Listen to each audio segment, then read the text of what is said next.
Right, here we go. We are live. Hello. Hi, everybody. Richie here. You're watching Nerdic Pro. Not feeling black this time. Uh, right now, I am joined with Mr. Mickey Nobody of Chaos Under No Ties and the Blah Witch Project. How we Hello. doing? Yes, pretty bloody good. Just been trying to get my naps in for the day because it's going to be a long ass weekend. Yeah, just a little bit. Um, WrestleMania 42. Obviously, we're here for the predictions of it. How are you feeling about the cards? I mean, it's the way it has been for the last couple of years since they started off the two nights. For me, it feels like it's just a very slow, normal WrestleMania, just over two nights. First night feels like there's not filler, but like a lot of the less exciting matches tonight. Yeah. And tomorrow, for me at least, anyway, it's very much the main card tomorrow night. Yeah, I mean, we spoke just a little bit beforehand. Like, they very much said the same thing about last year, maybe even the year before. But like, actually, no, I thought it was pretty jam packed. To be fair, actually, that was my brain's gone the mush as I'm trying to think of anything but the main event. But yeah, it I'm was sort hope of gone. I'm hoping we get a last minute Miz versus Danhausen match. I'm hoping that happens, but that might be a I Raw after Mania match. I don't know. well, I mean, if anything, that'd be SmackDown, wouldn't it? Because mind you, I said though, they're all in Vegas, so yeah, it could happen. But yeah, I would love one of those impromptu like matches where it's like, yeah, like you say, Miz versus Danhausen, 2 minute Happen. match. He Gets curses him cursed. again, whatever, and Miz just beats himself, Yeah, and 100%. Danhausen gets pinned. That Hundred that's percent. that yeah that's yeah Keep the that's what streak I would. alive. Oh God, I honestly God, right. I know. We will get talking about Mania in a second, but like, I was disappointed with the Elimination Chamber thing because the hype was around, you know, is it Jericho? When that crate, I thought it was a bit weird with the crate, but I thought, well, we'll see what happens. When the thing was taken off and there was a coffin in there, I was like, this is very not um Jericho. And then all the Danhausen girls come out, and I was like, As soon as I saw the coffin, I was like, "That's Danhausen. right. It's I, got to be Danhausen." honestly, I was leaping up and down on the sofa. And my daughter's like, "What the fuck are you like? Why are you so excited?" And I was like, "Right." And now she's had those few weeks of seeing him. She knows why I was jumping around like that. But yeah, I mean, like then looking back on it, I was like, you know what? You know, that is the most Danhausen entrance probably. He delivered himself in a coffin in a crate. Now it's like, oh, Yeah, hello. that can go in that We place. got a thing here. Ooh. Mr. Ian has commented. He hopefully will be joining us soon. Happy WrestleMania weekend. Did you see the Danhausen and Ms. Maurice wedding? Yes, I did. Oh, it's a That was, fantastic segment. it's. I mean, like we've discussed it before. Like, I think he is very much set up to replace our Truth when our Truth. Yeah, they've got to have a little run together at some point. They've got to do something together. Obviously, they had Yeah, a bit of interaction a couple of weeks ago. So I'm waiting for more now. yeah. Well, I mean, like the whole thing of like, Oscar's been running around cursing people. Yeah, it's sorry, 2 seconds. The cat decided to introduce herself and then leave. Nope. Uh, right. Don't work with children or animals, people. But yeah, I would absolutely love an impromptu couple of minute match, and that will. I think that'll make Guest a lot of referee people Cena. happy. Sorry, Guest referee Cena. I can't see why not. I think he'd be a well up for that as well. I mean, do you think he'll pass up a chance to do something to Miz? I don't know. Maybe. Yeah, that WrestleMania 27 loss is still burning. Anyway, right, let's get started, shall we? Yes. Yeah, so just everybody else, Bobby's hoping to get on in a bit if he can get away from work on time. Ian was going to try and join us. He seems to be having internet issues because he's out and about in a minute. So hopefully, oh my God, yes. Right. I'll just finish what I'm saying because I'll get distracted. Hopefully, when Ian gets a bit more signal and everything, he'll be able to join us as well. But this is Cena Housen versus Miz Wilson. Fuck yes. Yes. Absolutely. Let's go. So, all right. So I've written everything down as how it's written down on Wikipedia. So we'll the actual order of it, I can't 1000% vouch for. Which I thought Saturday night was supposed to open with the Intercontinental Championship match, but that's been moved to Sunday. Because I swear they said the other week that ladder match was supposed to open night one. I think they usually do, don't they? The last couple of years, I'm sure they've had the big multi-man match has been the opener. Well, the years that Daniel Bryan and Zack Ryder both won the Intercontinental Championship in a ladder match was match number one. So yeah, but no, that's supposedly match number 2 on night 2. So we will find out tonight. Yeah, weird. So, right. Anyway, so getting started. The Vision, Logan Paul and Austin Theory with ISO Speed versus the Usos, Jimmy and Jay with LA Knight. How do you feel? I mean, I feel like, I don't know. Like, I'm going to be annoyed. Well, not annoyed, but I'm going to be very disappointed if Usos and LA Knight don't win, considering one of their guys on the other team isn't even a full-time wrestler. Well, I mean, normally when you have a celebrity match, the celebrity team wins. But with Jelly Roll breaking it, was it SummerSlam last year? Yeah, he lost last year, yeah. He was the first celebrity to lose. So, now, just I suppose, just like the Money in the Bank contract, the second somebody cashed in and didn't win, now it's will they, won't they, rather than just a guaranteed. Hello. So, Ian said, ISO Speed Vision win and finally get Jay to turn heel for night 2. Possibly. We'll get to my predictions for that one later, but yeah, I've got a feeling something's gonna maybe go down with Jay. I mean, he's been like teetering on that thing for months, really. Yeah. So I mean, I personally, I've written down the Usos and LA Knight just purely on the fact of like the ISO Speed getting pinned because he's cursed, so he shouldn't have anything good happen.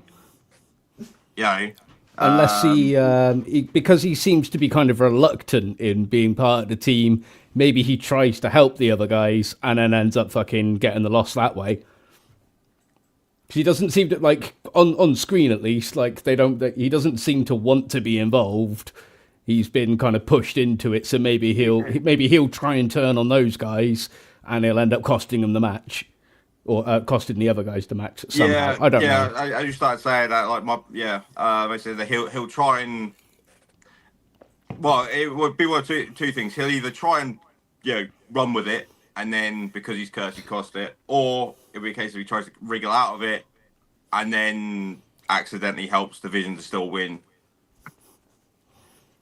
I mean, I just don't want to see an LA Knight pin. That's the because the more they crap on him, the less his stock is. And like as someone who was a fan of Eli Drake, it's sort of seeing how bring him up, slam him down, bring him up, slam him down. I know there've been plenty of guys in the past who have been like around the World Championship and never quite crossing the line, but sort of as someone who was a very good heel world champion at TNA.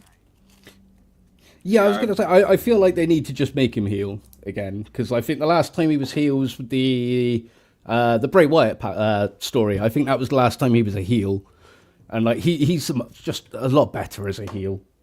Yeah, yeah. I think certain things like that, where that's concerned, is like they seem to protect a lot of people that Bray worked with. Yeah, yeah, definitely. Like okay, I've just noticed this. You know what? I'll wait till we get to it. This couple of matches on. So what are we going with this on then? Because yeah, like I said, well, actually, I'll finish what I'm saying because I bloody wandered off again, didn't I? Yeah, so like obviously he worked on Alexa, and since she's come back, yeah, after having Litland skin cancer thing and everything, like yeah, she's been. I wish they would push her like when it's in another singles run. At the minute, I quite like the tag team thing at the minute, so like I'm not thinking too much. As long I don't want people getting pushed for the sake of it because it just ruins it after that. So as long as it's the right storyline and everything, I would like to see a champion again. You know, maybe even chuck her in the IC or the US thing to try and get that star power behind them. Because I think that's part of the reason why Becky's been around that originally. But yeah, so yeah, working with her, she had a bit. Obviously, you got the Wyatt Six, which they don't seem to know what to do with, apart from just have them fight the MFTs all the time. Yeah, I was saying last night to a mate of mine, we've been watching it, and I still don't know what MFT stands for. It's not motherfucking Tongans. I know that one. No, that's what I thought it was for a while. No, it's my family tree.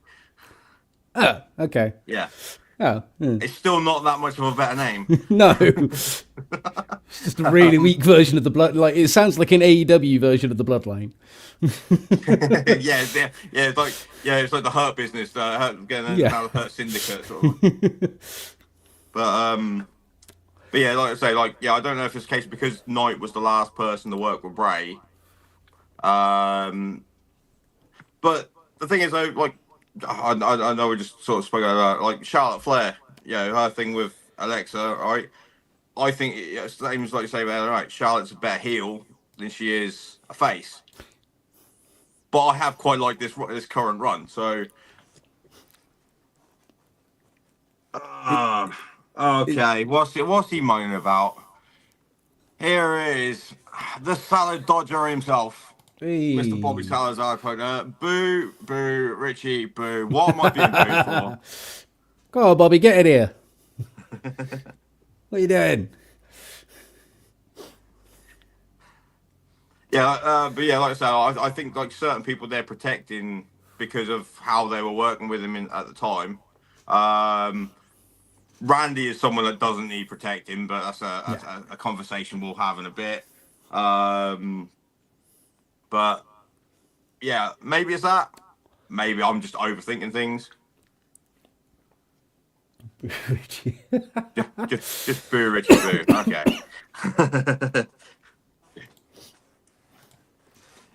So, yeah. So, who are you going with?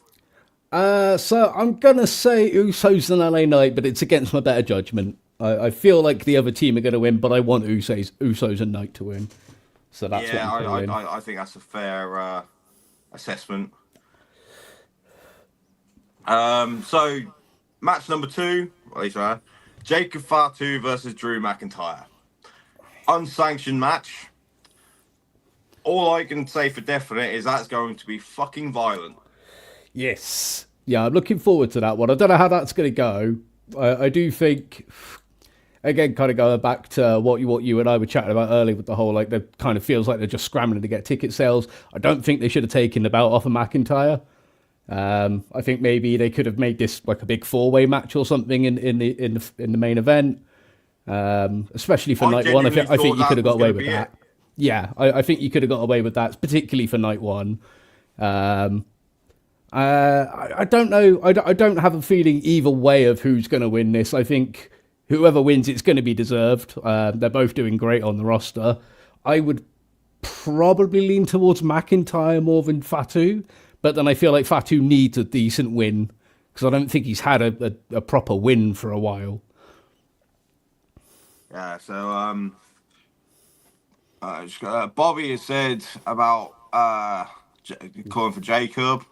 Mr. Ian has said Yes, of Jacob, course we get blood. right? And Bobby's well within you on there as well, saying it's fucking stupid to take it off Drew. Yeah, And 100%.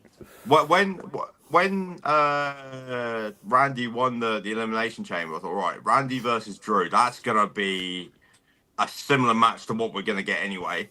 And then I was like, well, the amount of shit that Drew's been putting Cody through and costing every chance for Cody to redeem himself, um, is he gonna get added into it? And then, Jacob come up, Drew kicked my teeth down my throat, blah blah blah sort of thing. Fatal 4-way, yeah, okay. As long as it's just because it's not a fatal 4-way for the sake of it. If that were the case, it was the only addition to it out of the that's out of the situation would be Randy. It'd be because it'd been going through them three anyway, Yeah. plus Randy. Um, So yeah, and I figured it was going to be a four-way once they had Jacob get into the cage match. I was like, cool, they're going to turn this into a four-way thing. Ian has said, do we go back to who took it off of Jacob after?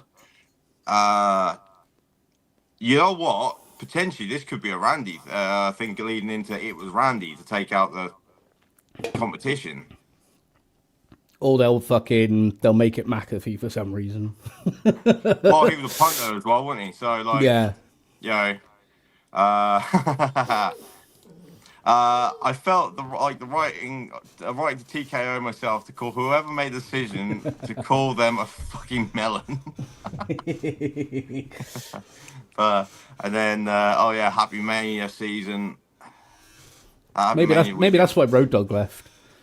Possibly because he was one of the main writers for a while, wasn't he? Yeah. But I mean, I'll be honest. It's either going to be one of the best match on the night, or it's going to be a letdown. I'm hoping it's the previous. It's going to be violent. It's going to be hard hitting, and yeah. Yeah, it's going to be a good one, I reckon. I feel like obviously Drew's been fucking killing it over the last couple of years anyway. Like he's really elevated himself as a top guy, and I feel like he definitely should have had a longer run with the bout. At least, even if he dropped it at Mania instead of on a random SmackDown in London or Germany, wherever it was. Yeah, it was a SmackDown after Chamber, wasn't it? Yeah, I was to say because So that felt weird, but. Yeah, I blame Donald too. Well, I didn't put it out because someone made the rules of no politics, knobhead. Joey agrees. Yeah, I mean, where that's concerned, I do feel Drew needs to win to the point of Drew lost the championship and hasn't had his rematch. He can't lose to Jacob and then expect his rematch. Yeah. Although his character has done that. I've lost 8 matches in a row. I still need a world title shot. So the arrogance of Drew would warrant that. But if we a lot of people complain about how things are done right now, you got to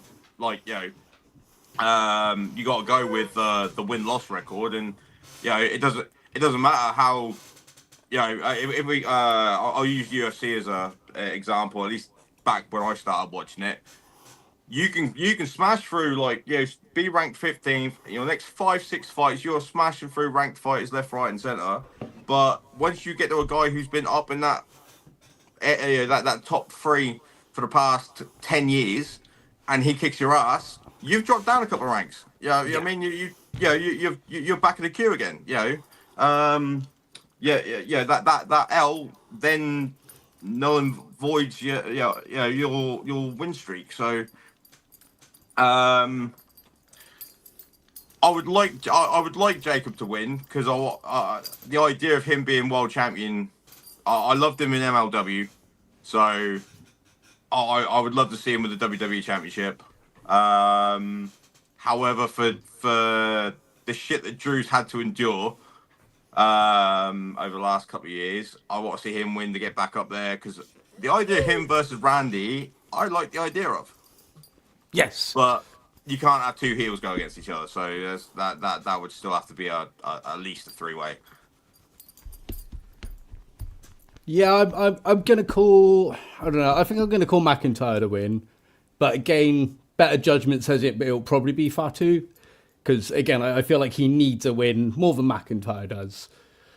I feel like if they want to get him in the main event kind of scene, then he needs to win this match. McIntyre can lose this and still be in the main event picture. Yeah.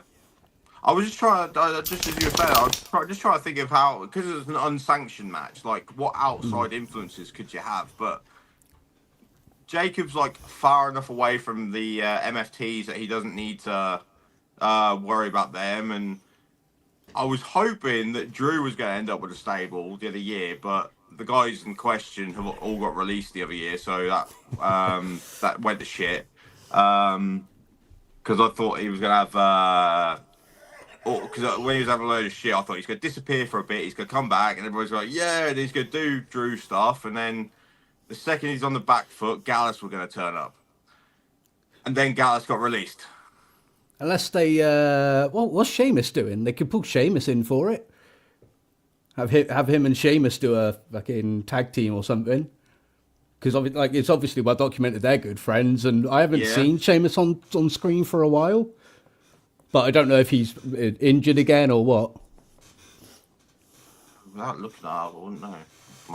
But yeah, like you say, he's been out for a while, and like he's no spring chicken no more, is he? He's what? No. He's about 46, 47 now? Yeah, I think so. Sounds about right. That's just... But yeah, as I say, he's the only person I can think of that would kind of readily come to Drew's aid. Well, or he could fuck Drew over. Burger after burger after burger. or maybe he comes in and dicks Drew over.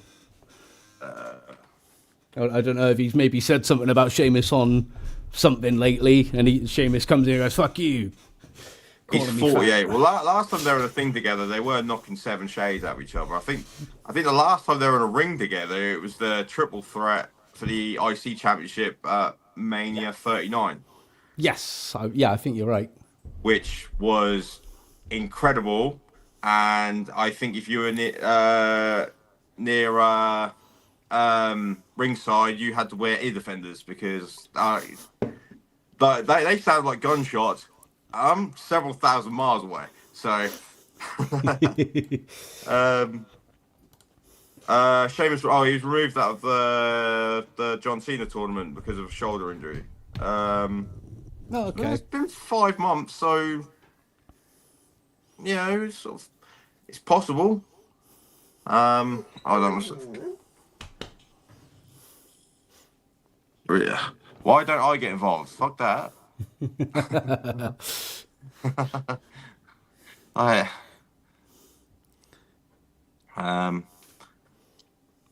Don't miss burgers. I did not diss burgers, right? I said we can all tell that you are a connoisseur, right? But no, I was just referring to the last promo that Drew cut on Sheamus, where he was like, normally after banger after banger after banger, and then since you've come back, I can see you've been eating burger after burger after burger. So, that's all my reference was to. But, yeah, I mean, like, I just to get back to it. I mean, it's. I think either way, I'm going to win because I think it's going to be a hell of a match. Yeah. Yeah, I don't think it's going to be a bad one at all. I think it is going to be a hell of a match. Very violent. I do think we're going to get a lot of blood. Yeah.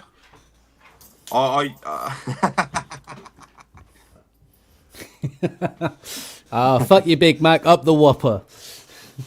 Burger King all the way. Yeah, up the Whopper. How to tell one's meat and one's not. One can go moldy, the other sits there for 2 years. Yeah. And it's still edible. Throw me out now. Where like unsanctioned matches and no DQ matches are concerned, I'm all for them here and there, as long as they're not too long. You know what I mean? That's you know, because I've seen some matches that people have said about how good they are, and also the other. Just for me personally, just go a little bit far. A little bit too long. I mean, like, whack the shit out of each other with chairs and kendo sticks and throw each other through tables and run each other over with cars. Someone's gonna give up at some point. You're not gonna do that for 35 minutes. Not a real fight anyway. But so screw it. I'm gonna go with Drew. Just because, like I said, if he's gonna like challenge for the championship again, get his rematch. He can't lose. I mean, like I said, his character can sit and go, "Oh, I lost," and then he sort of demand it again, but shouldn't. Right. So next match we have Women's World Championship: Stephanie Vaquer versus Liv Morgan. Well, the 2026 Royal Rumble winner, Liv Morgan. Yes. Yeah, I feel like it's going to be a Morgan win. Yeah, same. I think this. I think the Stephanie Vaquer run has fallen flat. Yeah. Maybe I was a fan of her before she went to WWE, and seeing her go through NXT and that, and go on the main roster, great. I was all for it. She was supposed to have that match against Naomi for the Women's Championship, and didn't, because obviously Naomi originally wasn't medically cleared, and then it turned out that she was pregnant. A big delay on that, and then by the time they actually got round to her having her championship match that she'd earned, that she had against Io. I don't know if anyone else agrees with me, but I stick by this. The wrong person won that night. I thought Io was way better that night. I thought, I'd said for ages about Charlotte Flair being the best female wrestler for ages, right? And I kind of just got like stuck in that way. But watching that, watching that match, I thought you can't deny that Io Sky now has that thing. That's just my personal thing. I genuinely thought the wrong person won, even though going into it, I wanted Stephanie to win. Yeah. However, since she's won the championship, she's not really wrestled anybody of note that I can remember. I think the last person was it Nikki Bella. She had a random title defense too, and I've never liked the Bellas anyway. I think they're fucking abysmal. But yeah, I think that was the last title match that I can think of, and it was Nikki Bella, so it wasn't good. Yeah. Eric Cartman, hello, sir. How are you? I know she had that foot or ankle injury because she had a boot on for a little while, didn't she? Yeah. Nikki, no, both of them. I think, Vaquer did, and I think Nikki's still technically injured, but she's still in tomorrow night's match, which we're getting to in a bit as well, so I won't talk about that too much right now. But yeah, I think, Stephanie had a dodgy foot or something. Yeah, I don't remember what it was like. So I remember seeing her come down to the ring with a boot, and then there was a few bits. I mean, maybe this, a match with someone like Liv Morgan will be completely different to, what we had in the past. But like, we will see tonight. But yeah, what you were saying earlier, I think Liv Morgan's going to win. I thought she was more than overdue a Royal Rumble win. So to have her win the Rumble and not win the championship at Mania, that's how I'd played things out coming into this 2026. Right. And the other thing with Liv as well, if you still wanted to make Stephanie look strong, you can always get fucking Raquel to come in and do a run-in or something to help her out, and Stephanie can still look strong. Yeah, you say get Raquel to come in or thingy's back. Oh yeah, the one she smacked dead with. Yeah, I can't remember.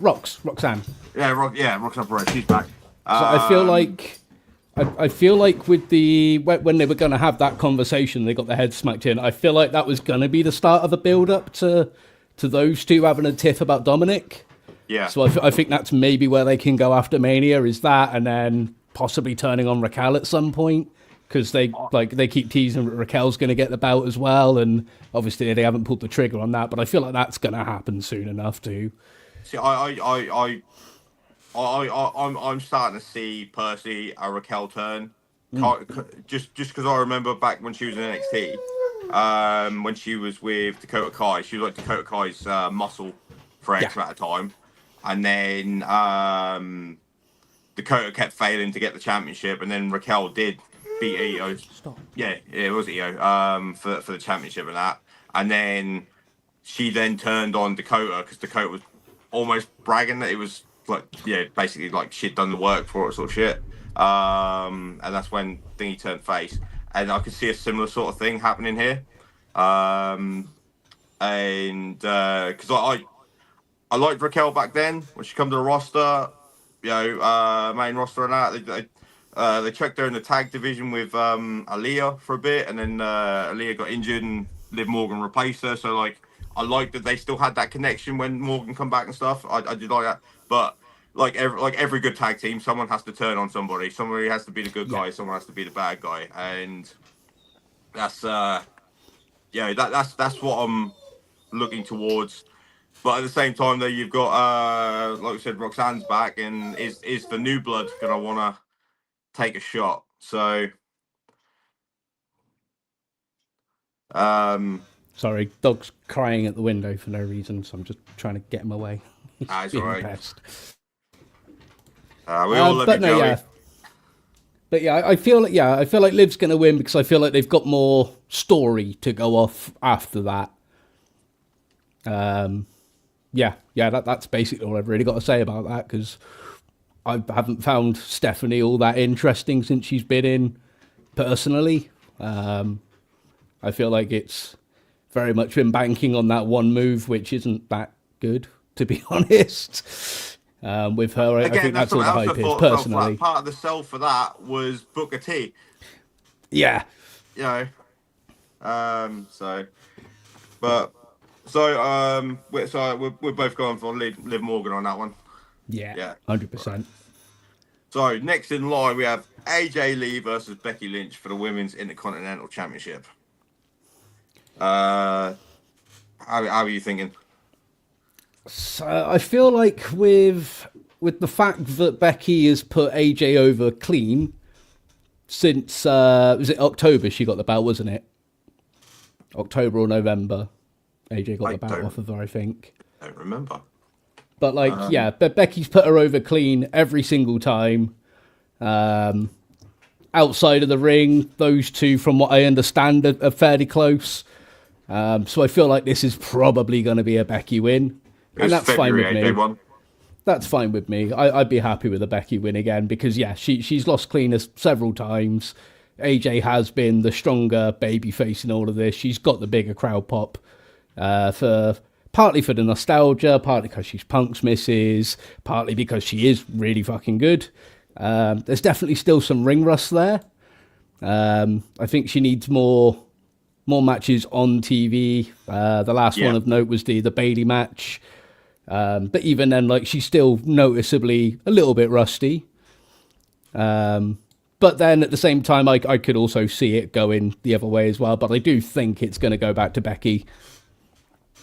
My personal thing is I would want to see it stay on AJ just on the fact that Becky's already a two-time champion, IC champion, right? The belt's only a year and a half old, so Can I say? um, yeah, and yeah, Lyra won it, Becky won it, Maxine won it, Becky won it, AJ's now got it. So it's like Yeah. I know with the Women's US Championship, you've got Julia and Chelsea that are both two-time champions now. But like I would just like to see Becky getting back into sort of like the world championship picture for a little bit, or just something else, and just let somebody else have that opportunity, another coming through, even if it is like we said earlier about what's it called, Roxanne. Roxanne, yeah, her first main roster bit of gold. Um, Yeah, Roxanne and is AJ could be good. you know, especially having that two pop punk um, girls going up against each other as well. That's a generational thing there, you could argue. Um, Am I and right like I in say, thinking Roxanne was a big AJ mark as well? Like that, I'm sure they've got some like photo history or something like that, much in the way that Punk and MJF did. I'm pretty sure they could do a kind of similar story. Obviously, Roxanne's a heel at the moment as well, so yeah. that could work. Well, like I said, they're both very pop punk and everything. So, like, you know, my style was based on you. My literal, like, my dress style was based on you and everything. That yeah, that could be a very. Where's Roxanne from? Yes, good question. I'm Uh, not sure, but like they've got similar build, similar body size, all of that lot. Like her and AJ could be a really good match, and I'm sure it'll happen at some point. she's from Texas. Ah, okay. I knew she'd come through Booker's academy, but that didn't mean nothing. That's Yeah. um, but I mean, she's still only 24, so Yeah, we'll she got talk loads of about time. 20. Well, we'll say 2012, 2013. So Roxanne would have been about 11, 12. So yeah, I mean that would have been the sort of time that she would have been getting into wrestling. So that would have been a very big influence. Because I mean, like sort of I've lost how many times you discuss this. Like when you pick wrestlers you like, it's like, is it someone that you wish you could be, someone you could relate to, that feels like me? That's the guy I wish I was. You know what I mean? It's sort of and especially when you hit sort of like that preteen age where the world is a very confusing place. Um, I mean, pro, I'm 37 in a couple of weeks, and it's still a fucking confusing place. I was about to say pro tip, kids, it doesn't get better. Um, hold on a second. Kyle, sorry, Eric Carver, what do we think of Kyle's mum? Wow. Well, Kyle's mum's a very lovely lady. She's always there for you.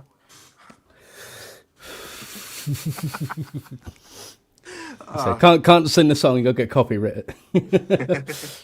Yeah, I think I won't be too bad there. Paramount will come and fuck you. Yeah, so like for just get back to the thing. For me personally, I'd like to see AJ retain it. Becky, whether it's just another storyline with someone else or get back in the world title picture for a bit, and then just allows either like an Ivy now Nile to have a run, or like we just said about like a Roxanne going out on her own. If this really is the demise, the start of the demise of Judgment Day and stuff. Um, Hell, that could even set up Roxanne winning the IC belt. Liv is world champion, and like a Mean Girls storyline of like, we've got belts. Yeah, Raquel, what you got? that could be a laugh. Actually, yeah, that could Yeah, you know work. what I mean. So, and then setting up a story. Yeah. Anyway, fancy booking. That's a different podcast. So, yeah. So I'm going with AJ. You're going with. I'm gonna say Becky.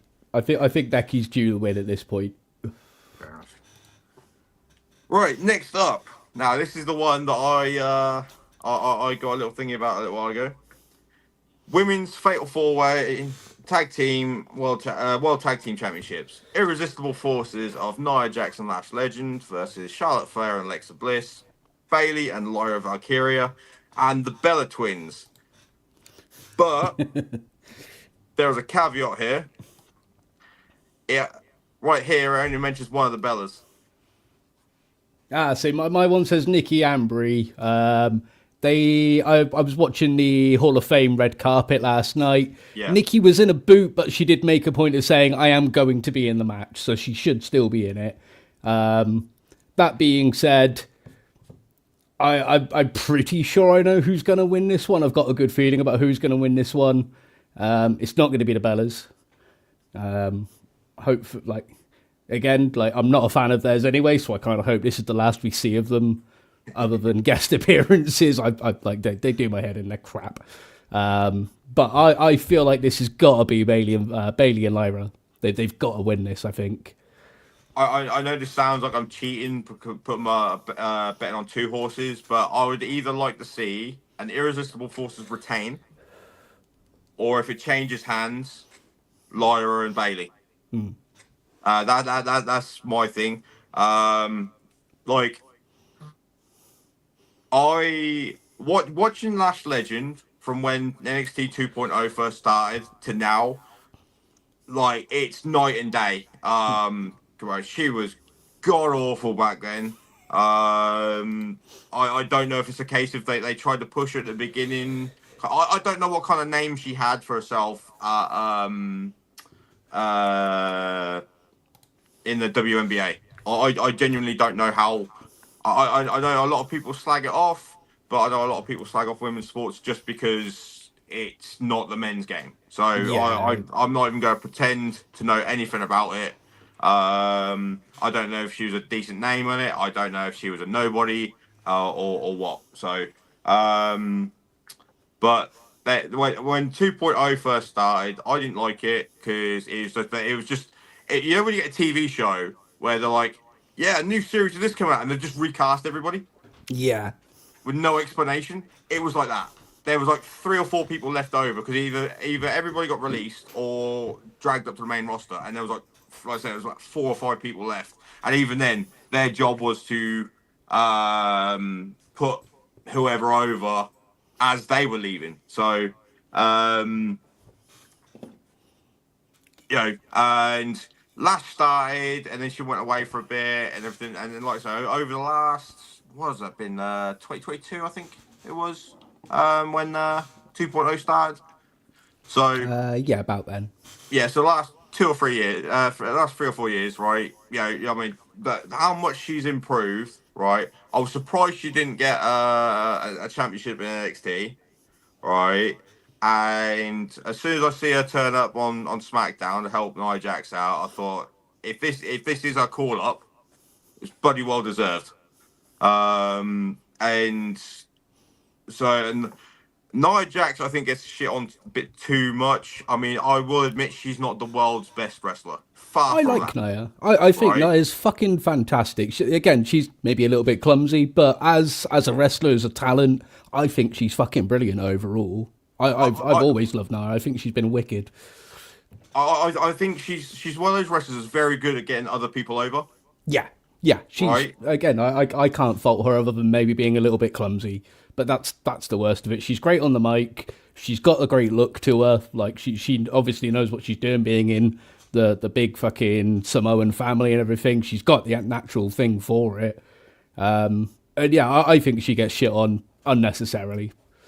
I mean, a lot of people don't understand that the rise of one of the biggest names in women's wrestling and possibly in wrestling in general is because of a Nia Jax accident, right?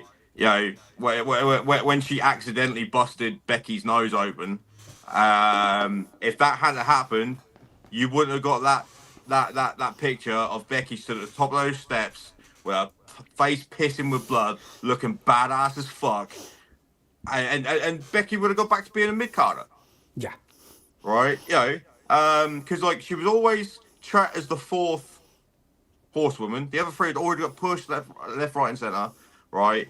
And the only reason she got a championship is because when they did the brand split again, she went to SmackDown, the other stayed on Raw, and then they needed a women's champion, right? Because even then, I don't think she had it that long for her original run. I wasn't watching SmackDown at the time, so I can't. I think Alexa Bliss was already women's champion by the time I'd started watching SmackDown. So, like, it hadn't been that long after it, and she'd already lost the belt. So, like, I don't. Apart from the fact of having her work with Charlotte, which again, I wasn't watching NXT when it first started, so I'm presuming that part of the reason that those four were the four horsewomen is because they work so fucking well together. Um, and but yeah, getting back to it, like, yeah, I mean that triple threat match last year, was it, between her, Tiffany, and Jade? That was a bit of a Yes, car crash, but that wasn't just her. That was a car crash. that was All three everybody wrestlers, cocked the something up in ref, that one. Yeah, it just went wrong. It's what happens. It's pro wrestling at the end of the day. It's not ballet. It's not a perfectly smooth motion, moving machine or anything like that. It's just shit happens, right? Because I think that was because that was also when Jade got her eyebrow busted open as well on the metal steps, wasn't it? yeah. Let's say around SummerSlam time, I think that was, or was that just after? I think it was It just was after around because I then. think it was more like September time, but Yeah. Although going on a slight tangent there, which I know you love, Richie, I do feel like that there's two women on the card, two women who aren't on either card whatsoever, that I'm really surprised about, and that's Tiffy and Chelsea. I think Chelsea might still be injured, but yeah, Tiffy, Chelsea's I feel still like put on. Tiffy's been looked over because she was fucking fantastic, and Well, has been, I think, consistently. well, when you think that the two women, the two women who were world champion going into Mania last year, neither of them are on the card. Yeah. Um, the women's US championship's not even on the card, No. Yeah. and it's like, well, hold on, like literally every. Was it was that and the WWE Tag Team Championship Yes. on the card as well. Yes, the World Tag Team Championships isn't being defended, but they are making an appearance. You know, but yeah, I because there was talks about like EO versus Asuka Yeah, on the I don't know episode. why they've dropped that. I feel like that was again going back to a conversation I was having last night. I feel like they were setting up I for. I feel like they were at least at one point setting up for Asuka and Rhea. I feel like that was going to be a match, and for whatever reason they've stuck Rhea up against Jade, and then the next logical thing would have been to put Io and Asuka against each other to kind of blow off that feud, and for whatever reason they aren't pulling the trigger on it. I don't know if they're waiting for Backlash to have something there or what, but I feel like that's a very missed opportunity. Yeah, because yeah, Asuka's yeah, but I like though. fantastic. Yeah, I like though. That'd just be a match on Monday, the Monday afterwards. And it's like, Yeah, and I don't get why they're leaving that because that could be a real awesome match. I think it's Asuka has famously not won at Mania yet, and I think not that she needs it, but I think that could be a good way to give her that win if they wanted yeah, to do that. But it would be also a good way to get Io over because Asuka is a fantastic fucking wrestler. yeah, yeah. Although that said, though, could leave it a few months' time. I mean, like how far? What are we in? The April SummerSlam's in August, so have a thing on that. Eventually, have Kyrie turn on Asuka, and then you know, butt heads on the you turned Kyrie against me, and then have the big match. So, but it's also not a WrestleMania match, so it's kind of it's like, Yeah, again, but I feel like they could have built into that with Rhea going off and doing the Jade stuff, um, which is another. I think that's tomorrow night. So yeah, that's night twos. there's a lot of stuff going on there that we'll get to later as well. But yeah, Bailey and Lyra, I'm calling it for tomorrow night for tonight. Yeah, like I say, like for me, it's just like I would like to see it retain, but if it does change hands, I agree with you. That's my choosing. Right, next one. Now this has two of the biggest names in the company in it, and it does absolutely nothing for me. So Seth Rollins versus Gunther. I think I was going to say they've left this one a bit late for a build. I think It's it's going to be a good match, but yeah, there doesn't feel like there's much substance behind it. I fully agree. That is going to be an incredible match because you've got a clash of styles. You've got the slow, methodical, um, what's the right word? Well thought out and precision of Yeah. Gunther versus the speed, the recklessness, and dare I say aggression of a Seth Rollins style. So I think it would be a very good clash. But like you say, they left it so late, and I like where Rollins is concerned. I imagine they had a different line plan for him, Yes. but the planned opponents are injured. Gunther, I don't know what they had planned originally or what, but I had heard rumors that it was going to be like an open challenge match. It was he was going to go out, call out who say right, whoever all right, whoever comes out has come out, but you have to put your title, your career on the line. Which I'm kind of glad that hasn't happened because I don't want Gunther just to be known as the retirer. Yeah, um, yeah. Unless there's interference, I don't know how this can be a clean ending match. Yeah, again, this is one, but it's like the Fatu and McIntyre. I think it's going to be a good match. I think either of them will be fine with the win. I don't think anyone's going to complain at either or the other one winning.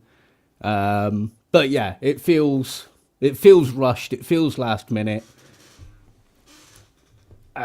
Obviously, they kind of teased that maybe Gunther was teaming up with Heyman, and like immediately after he jumped him, they did the promo backstage of like, "Oh, I didn't do it for you," and he's got his own Yeah, you owe me reasons. more than a thank you, and Yeah, and like okay, but I mean, obviously Heyman doesn't need Gunther, like, and Gunther doesn't need Heyman to be honest either.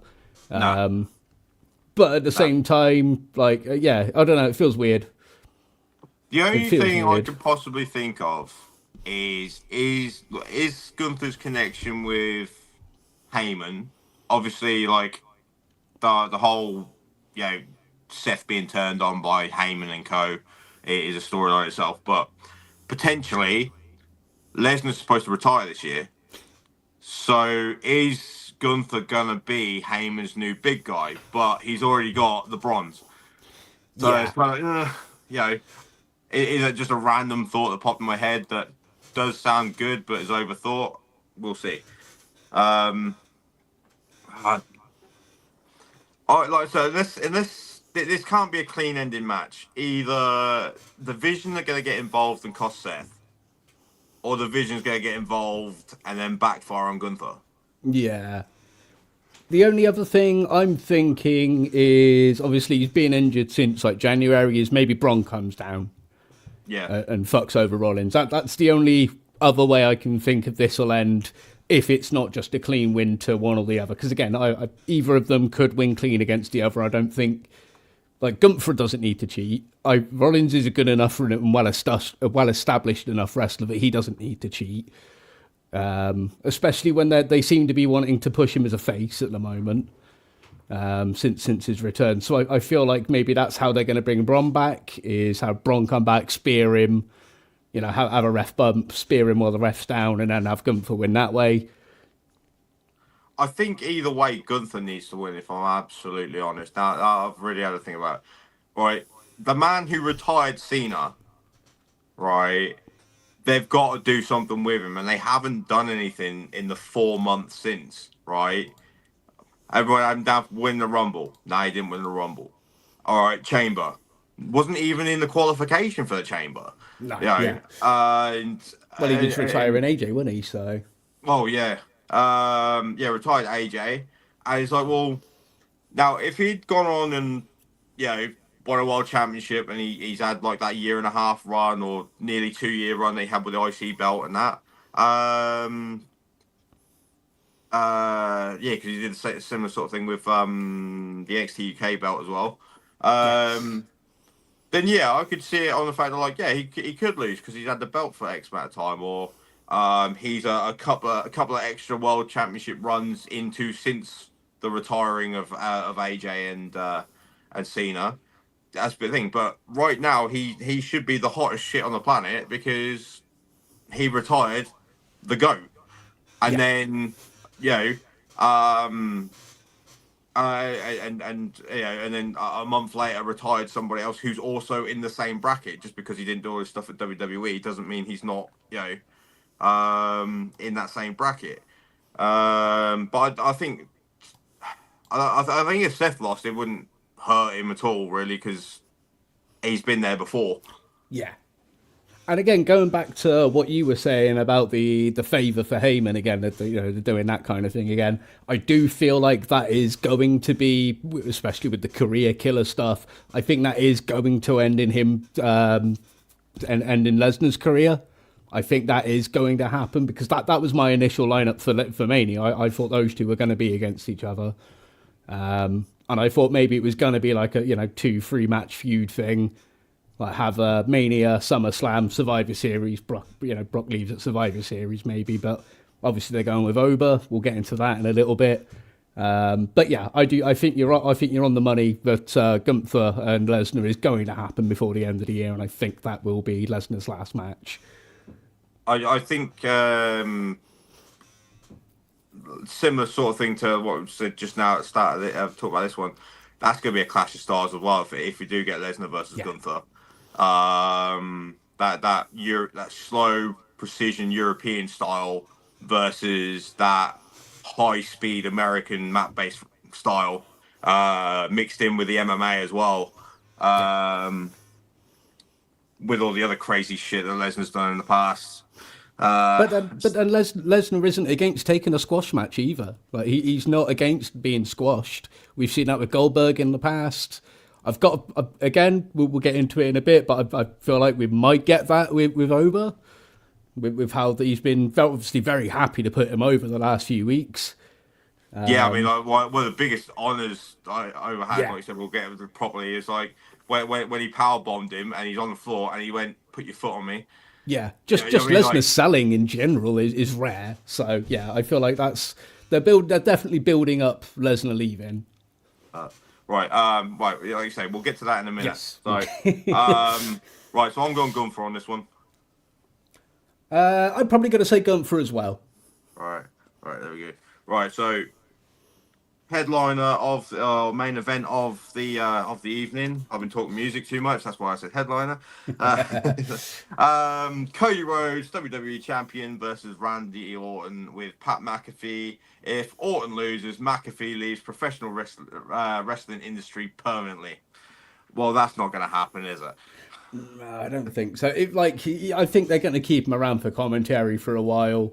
I believed the whole thing a few months ago when McAfee was like, "Oh, maybe I'm just done for a bit," and then like when they got him involved in this, like, okay, maybe obviously that's what they were building to, but at the same time, I'm like, he is a fucking good commentator though. So Yeah. like, That, yeah, I he's like obviously the very fact that, good like, at even though it. he's not come through the business like other people have, it's a fan's perspective. Yeah, Even though, like, I don't know how the commentary does a thing. I'd love to like speak to one and ask them how they do it and that. Like, do they actually know what's happening? Is there things that they, one or two things that they know is going to happen, or like, when there's a holy shit moment and you hear the commentaries go, "Holy shit, did they know about it? Was it they knew that it was going to happen and it was better than expected, or sort of shit like that?" Or you know, I mean, so, those sort of things. Like, I mean, yeah, like I said, I'd love to speak to one day. So I think I might have to be something to speak to Bobby about. But yeah, like you say, said about McAfee's commentary, it is like a fan's perspective, and that's extremely relatable, yeah, and I think that's why that side of the ring, or the desk, if you will, he's got that connection with the crowd. I mean, like Jey Uso coming down and he stood on top of his bloody desk, yeeting away and everything, yeah. right? I was going to say I think he was a big part of getting Jay over. To be honest, with the whole Yeah. Yeet thing, I think he was a massive part of that. And then, but then now I'm coming back saying that he was made for this industry and he was this and he was that, and like I really like. So I'm all for heels. I've always liked heels, but I don't even like him as a heel. Like I'm like Yeah, a lot of it's just like if he was just a new NFL turned pro wrestler guy that, like, we didn't know who he was because obviously stuff was that side of the pond and that, and then was doing all the stuff that he was doing, I could let it go. Like talking to Nick and saying like, "Oh, hello, foreign, uh, bloody, Yes. What was it? Fucking Foreign Aldis, not no, Aldis. The other one. Yeah. yeah, I've forgotten his name." But yeah, stuff like that, or like, yeah, it's like he's coming over and he's Pierce. popping at people that's supposed to be his friends, you know, and Yeah, because like like, I like McAfee, but this and I like heels, but I do feel like the whole heel McAfee thing is very forced. yeah. It feels forced, and it doesn't feel genuine at all. So like, when he first came to WWE, it was on his podcast. He had Adam Cole when Adam Cole was NXT champion, Yes. and that was when the first crossover happened. And I didn't really like him then, and I thought it was crap. And then he pissed off. I was like, great. And then he come back. I was like, oh no. But then like when we started doing commentating and stuff, to start with, I was like, I don't like this guy. I don't like this guy. I don't like this guy. All right, he's growing on me. And then like actually become a fan. And then he disappeared for a bit, and I don't think there was anything saying that he'd been released or removed or whatever. And then sort of like I like you said, I saw the thing saying that he was away for one reason or another for a time period. And that great, okay then. And then he's come back. I was like, oh, Pat's back. He's just appeared in the ring behind Cody, and he's kicked him in the balls. Yeah, that. Yeah. Again, it just feels forced. Like they could have built that up so much more, because if they had him back for a few weeks, even just like a commentary for like a couple of weeks, yeah, I'm back for a few weeks. It's mainly season. I'm back for a few weeks. I'm gonna be a guest commentator a long time YouTube, blah, blah, blah, yeah. And then had all that happen. Well, I was like, why's Pat? What are you going in the ring for? Yeah. You know what I mean? Like, yeah, because they're making out that he's like a puppet master sort of thing. Like he's pulling the string around these strings and whatnot. So like having him there and then in person, whatnot, it's sort of like could have built a lot more to it. It's just sort of And again, like Orton is a fantastic enough heel that he doesn't need somebody in his ear telling him to be a bastard. Like, he doesn't need someone who's not from that world to tell him how to yeah, be good in that world. yeah, exactly. Like Orton very easily could have just gone, all right, cool, fuck you, and it's just punted fucking Cody in the head, and it would have been fine. Everybody would have bought that and been like, yeah, cool, this is good. Yeah, But like having, like you say, having him be the voice on the phone or whatever, it was just like, I think that was probably a wrong call. I get it. Again, they're like trying to sell tickets, but I think they've gone the wrong way with it. And I think the majority of the wrestling community are very much in the same kind of mind frame of, yeah, it's not working for us. Pat he is great. He's entertaining as hell, but I don't think he works in this role at all. I mean, it's not even like he's from Vegas. Yeah, no, yeah. He's from Pennsylvania. It's sort of like if and I don't know what teams did he play for. Not a clue. Was it? And that's the other thing as well with McAfee being involved. Like, if they don't bring back Randy's punt, what the fuck are they doing? I know. Like, right. they've got to bring that bit. Like, that's got to be how Orton wins. He's got to win with a punt. There's been a couple of times where people have been on the ground, even before this heel turn, where like he's like you can see him start to line up and whatnot. He hasn't quite got to the corner for it, and like I want that 2009 Randy Orton back. That's it. Yeah, we could have that, and like and I think the 2009 Randy Orton's hot-headed fieriness mixed with the 2026 Randy Orton's experience and being hot-headed and level-headed at the same time. It's like, I am gonna kick your head off, but I'm just gonna think about it a little bit more before. Now I'm gonna do it. Type thing. No, yeah. Again, yeah. I feel like because McAfee, he's a punter as well, wasn't he? Like that. Yeah. That was his whole thing there. So, like, yeah. I feel like if they don't pull that trigger at Mania, then that's again another hugely missed opportunity. But I feel like they're gonna have to. putting about an Autumn one last time, even if it's just for a couple months, wouldn't be a bad thing. He's Nah. always been over with the crowd, face heel, what however he wants to go. And yeah, having again, I'm assuming he's probably winding down his career now, probably getting ready to retire in the next year or so. Like, yeah, having one decent Randy Orton heel run before he goes is a good idea. I don't think anyone's going to complain about it. I just think they've set it up wrong. That's my only kind of takeaway to it. But yeah, Orton to win. Yeah, I'm saying it. Oh, this is number 15. Yeah. I spoke this with my daughter. I spoke this with my brother-in-law. I would like to see him equal Rick's record. Yes. Maybe even, as long as it's done correctly, maybe even equal Cena. Right? I don't think Cena. I don't think the record needs to be broken. It's only just been broken, and it stood for decades. Yeah. But I would at least like to see him at least equal Rick's record. Because I think he's probably still got another couple of years in him. Yeah. And like, Unless he fights another bin. what was that? What was that? Unless he fights another bin taking him out again, because that's how he did his shoulder in for like a year and a half, wasn't it? He was taking out, yeah, he was taking out his bins, and that's how he did his shoulder in last time. that was the big long break, and then he did his back in sometime last year or the year before, but that was only a short one. So WrestleMania 43, Randy Orton versus his bins. Bring back dumped fucking Duke the Dumpster. Yeah, dumpster match. I think the last one they had was Chelsea Green against Mishin, wasn't it? Yes, that's it. And as thing as it was, like we were saying earlier, I think that was one of the things that got Chelsea over as hell. But we're getting sidetracked, so right. Now, like I said, I genuinely think this is 15.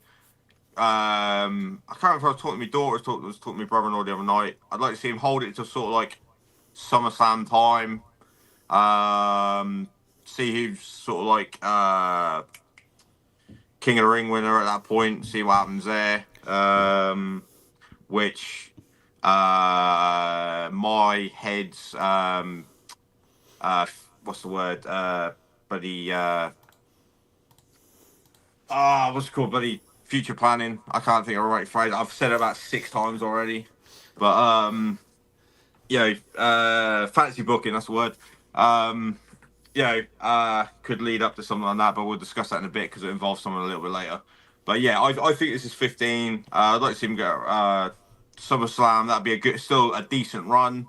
Because like you say, Randy's probably going to be winding things up over the next couple of years anyway. So if you don't have people following up behind them, you know what I mean, you leave the place in a shit position. So, yeah. It's nothing positive by Cody has been said through this entire conversation. It's all been about the other two. I've been bored of face Cody since he left AEW. I was bored of him then. I was on board with it for WWE because at least they kind of put a fresh coat of paint on it, but it feels like we're back to those last 6 months or so of AEW, and it's just like, just turn heel already. Just turn heel already. Come on, get it over with. See, I've discussed this with my daughter before. When he was at AEW, right? I'm guessing he washed his hair dye out or something because he turned up one show and he had dark hair, right? And that's it. All online was Cody's turning heel. He's turning back the old Cody. He's turning heel, and he cut his promo. He was like, "I'm not turning heel. Just because my hair's a different color doesn't mean I'm turning heel." And like he did this big old thing, and he said he was like, "I will never turn heel on you guys. I'm here." Yeah, what's that? Yeah. And that was great, fine. And then the thing was, he was just Cody. Then he hadn't got his name back because WWE owned Cody Rhodes. And like discussing this with my daughter, I was saying, Cody said he weren't turning heel. Cody Rhodes did not make that promise. Yeah. So, but at the same time though, he's doing all the John Cena stuff at the minute, and you can't turn him heel when a little kid. Yeah, I don't want to bring it down, but a little kid's make a wish is seeing him And he's like, I don't want that wanker now. That's fine. They got Yeah. Danhausen now. It's fine. Well, I tell you, just on the Randy thing, and that I did hear a story a while back. A Make-A-Wish kid had asked for Randy Orton, and Nice. Randy went to go see him. But this is 2009 Randy Orton, right? And Randy turns up, and he's nice as anything. He's going to see his kid. He's sort of like going to see how his day was, and also the other, right? Or whatever. I don't know how long they get with him, if it's all day, an hour, or whatever. I don't know what it is. And apparently, when he was getting ready to sort of to leave, the kid was like super grateful. He was like, apparently this lad was like, "Oh, yeah, thanks for coming to see me, but you know, maybe next time they'll send the real Randy Orton." He was like, "What are you on about? I'm the real Randy Orton." He goes, "No, you're too nice." Right?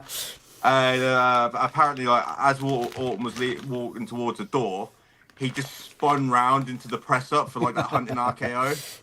Right, apparently the kid like lit up and whatnot and realised that he had just been spending the afternoon with the real Randy Orton. So that's probably my favourite Randy Orton story, if I'm absolutely honest. If that's true, like I said, I heard it from someone who heard it from somebody. So, but I like to think that that's true, and yeah. Anyway, right. So we're both going Randy Orton. Right, Yes. Yeah. All in a win easy. Right. So moving on to night 2. Probably one of the biggest matches I'm actually looking forward to. Femi versus Brock Lesnar. Oh, it's gonna be so good. Big meaty men slapping meat. It's gonna be a good one. It's gonna I be was gonna fucking say that. awesome. But It's gonna be fucking good.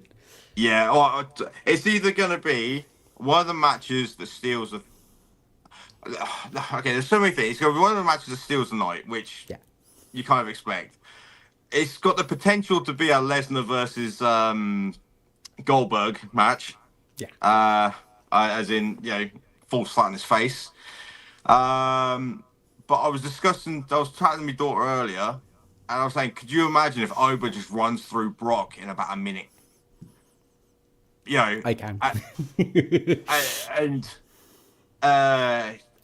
I can see it another way though, and I'll discuss that in a minute. We'll stick with this for now. Yeah, if they're gonna put Oba over, you know, it's not going to hurt Brock. Two things. One, he's retiring at the end of the year. We all know, like, you know, the Lesnar people think he is, and the Lesnar that he actually is two different things. Like, because I remember, I swear it was Chris Jericho said this. Like, you know when he does the German suplexes, Yeah. how aggressive and fast he does them all. So yeah. Apparently, he is the safest person to do German suplexes with. Right? He's thrown you across the ring. And apparently that's one of the safest people to do it to you. Again, he's massive amateur background though, so and the fact that he does like 30 in a match, like he's probably done the most German suplexes out of anybody on the roster for 20, 30 years. Well, what was it? He crushed Cena once, and that was the 16, Yeah, which was like yeah, the that was record it. or something Yeah, like that. And the match lasted about 4 minutes. So, but yeah, like I said, like the rocket that they seem to be putting up Oba's ass says that he's got to beat Brock yeah, by some mile. You know what I mean? It can't just be always a cheeky roll up.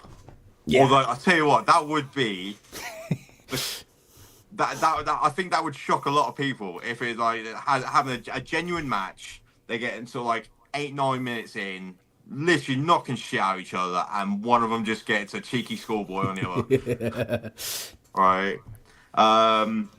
The other way it potentially could be doing this, and this does sound a bit like earlier on about betting on two things. So when Triple H was coming through, he was the big bad boy, he was the new boy, he was taking over or something other. And I don't remember which Mania it was. He went up against Ultimate Warrior, who put him in his place. Yes. Fast forward a few years to WrestleMania 26, Sheamus was the new big bad boy, and Triple H put him in his place. Could this be a Oba's got this rocket up his ass, and this is to humble the character? But if they were to do that, I think that'd kill all momentum behind him. Yeah, again, like I can't see Ober losing this one. Um, the fact that Brock has been selling for him actively, very clearly wanting to make Ober look fucking great. A side note as well, Ober is a former shot putter, which Yeah, is what Brock's daughter does as well. There was a photo up yesterday. I don't know yeah. if it's a real one or an AI, but there's a photo of Ober and his daughter together, which I'm assuming was this weekend. Again, it might have been a doctored AI thing just to annoy Brock. I don't know. But like, Brock clearly likes him. Yeah, Clearly likes him. yeah. Well, If like you said if earlier, Brock wins, I think it's going to be like a best of three thing over the next few pay-per-views. But otherwise, I can't see anything other than Ober winning, and I do think it's probably going to be a squash. yeah. I said you said about the selling for it. Like I said earlier, like he got power bombed by Over, and while he's laying there dead on the floor, you see him, and he's like, "Put your foot on me," Yeah, I'd right? say yeah, camera caught him. Yeah, And like, I don't give a shit. I mean, I can catch it here and there. And that's only because I caught it once at one of our local shows, and I'm not claiming to be a pro. It's just that I started noticing things from that point. But I never saw that. I'd heard about it, but like I said, I don't give a shit that he got caught because at the end of the no, day, yeah, yeah. he tells him that's selling, and he's holding his foot as well, like he's trying to get it off. And I thought that was brilliant, right? You know what I mean? And also, if Brock is to win, making Ober look as strong as hell, Yeah. right? You know what I mean?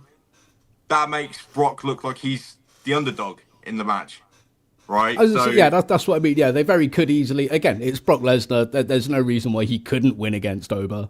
yeah, But again, I feel like if Brock wins, I think it's going to be like a best of three thing. They'll do a 50-50 over the next couple of pay-per-views if Brock wants to do them. But otherwise, I don't see any reason why Brock wouldn't put him over unless yeah. management say no for whatever reason. But I can't see it happening. You said about just about supposedly there's a picture of Ober and Brock's daughter and that. I mean, like, why not? I mean, I'm not sure she's at college yet or she's going to college or whatever. But like, She's a college shot putter as well. I think right, she's got her own shot put records. and but like some, I'm not. I can't remember exactly what level Ober got to, but I know he got over to the States on a scholarship for it from Yeah, Nigeria. he got a scholarship. He's got records and stuff in there. So Which like, again, I think that's probably where the friendship between those two. I'm assuming that picture is real. yeah. Well, I Just mean, like found you it. think,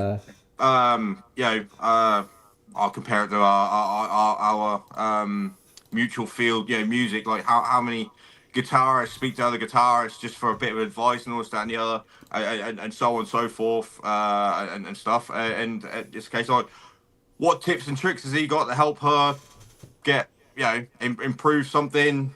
Just as simple as how to position your foot, just that 1.5 millimeters off to the left for a better leverage, sort of, sort of tiny minor details like that, you know,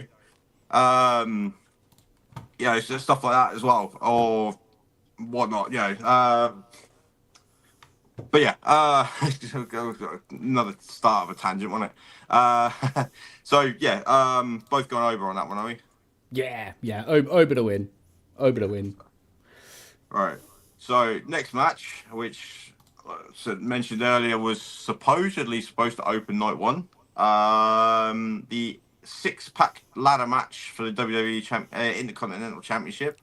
Penta versus Javon Evans versus Dragon Lee versus JD McDonough versus Rusev versus late addition in Rey Mysterio.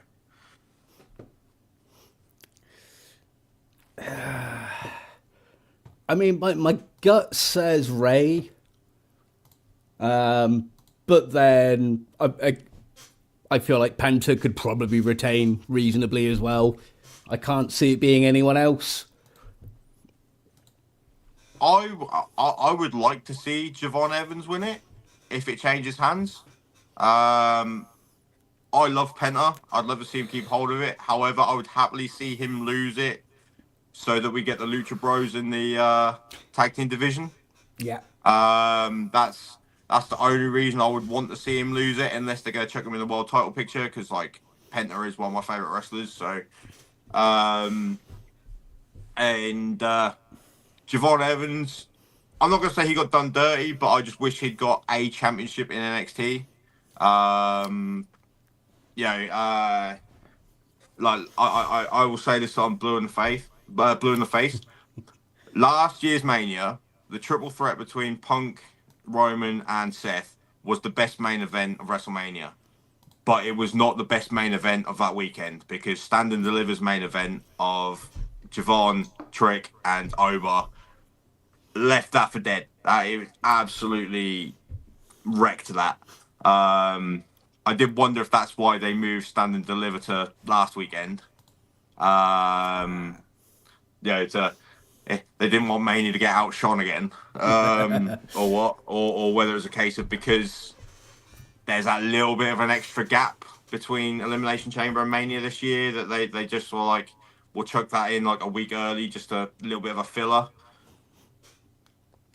Or at the same time though, because that was what was that? I think it was Indianapolis, wasn't it? So maybe it was a case of they. Yeah, so where they had it Stand and Deliver last year was like 20, 30 minutes away from where they had Mania. And a lot of people had tickets for both. And I don't know if people struggled to get over in time. Because one thing people don't seem to understand is WrestleCon follows Mania. Wherever Mania is, WrestleCon is as well. Because why not milk the fuck out of stuff if you can get away with it? Yeah, 100%. And countless promotions have shows on this weekend and whatnot, and you know damn well that WWE is going to have talent scouts at all those shows and stuff, and sort of see who you can network with, and so on and so forth. So, yeah, as I say, like I don't know, it's a case of like people struggle with that because of the extra traffic in the area, or whether it's a case of like move it forward because the extra gap time wise. I like to think it's that their main event was better than Mania's main events last year, and the fact that all three members are on the Mania card this weekend just shows how good it was. Personally, I think Javon, I don't know. I feel like he needs a few more on TV matches. I feel like he's just been backstage having a laugh with people for the last few months. I don't feel, if he has been in any matches, I feel like I've forgotten them. Or many matches. I know he's done one or two here or there, but for the most part, he's just backstage being in a good mood. it's a lot of tag team matches, stuff like Dragon Lee and that. Yeah. So I don't feel like they're gonna put it on him. If they did, I won't complain, because from what I've seen, he is absolutely shit hot. But yeah, I can only see Penta or Ray coming out of this, maybe going into a Penta and Ray feud of sorts. I don't think either of them are going to turn heel. But then I also, I saw, I don't know how true it is, but I saw a report last month saying that Ray is potentially going to be doing a hair versus mask match with Dom around SummerSlam, and that I'm calling that retirement possibly. Well, that's but I don't mind. know. I don't know how true that is. Well, with Ray being a last minute addition to this match, I'm wondering if Ray's looking at hanging the mask up, and this is his last Mania. Yeah, that's what I think this might be, and I think it's a way to get the belt back on Dom. Although Ray again is one of those guys that has done enough for the business that I don't think, if for whatever reason, if management called it, I don't think anyone would complain at Ray going out on a win. Even though obviously, tradition says you go out on a loss. Cena did it, AJ did it. They were two guys that could have won their last match and no one would have batted an eyelid. Ray's been around longer than both of those guys. He's been doing this for fucking ever. Yeah. And I also feel like he like Dom would obviously benefit, but I feel like Dom's got enough star power now that he doesn't need that win against Ray, and cutting his hair and being an even nastier fucking shitheel would work just as well too. I mean, I like I say, Dom wouldn't need to beat his dad to get over and all that No. sort of thing. But because like you say, he's over as fuck as it is. But I think, I mean, I think I would want that myself. Yeah, as a dad myself, that if I'm gonna leave, pro wrestling and my son's doing it as well, I would love the fact that like, yeah, my son puts me out, sort of thing. And we all know it's on TV anyway, so it's like thank you. So the cat left the door open. I just noticed that. Sort of like in real life, and if that is the case of like Dom will retire Ray at some point, it's massive honor, and it's sort of like Yeah. he had the match at the Hall of Fame induction mania, so yeah. Like I said, like me personally, I think Ray's been added because this is his last mania. Yeah, 100%. I do think so. But right. So yeah, I'm similar to you. I'd like to see a Penta retain, but if it does change hand, I would like to see Javon Evans have it because I think that they're going to push it. They're going to push him like hell as well. And potentially because he's only 21 now, isn't he? Still. Yeah, he's very young. Yeah. 21. Yeah, he's 21. He'll be 22 at the end of the month. Yeah, he like potentially could be in that bracket of youngest world champion. Yeah. Rusev, they've done nothing with him since he's come back. Really, since they released him, he's just been someone. Yeah, he's just been kind of there. His AEW run, yes, he was TNT champion, but they kind of like once they brought in it was what was it? Was it the North Atlantic Championship they called it originally before they called it the International Championship? I've lost track of all of their belts. Oh, They've changed it again recently. I know that much. It's the national belt now. I think it's called. No, that's another belt. Oh, that's it. Okay, cool. Yeah, they've got the World Championship and then 4 singles belts. So yeah, something like that. Right, other than the Continental, the International, the TNT, and now the National.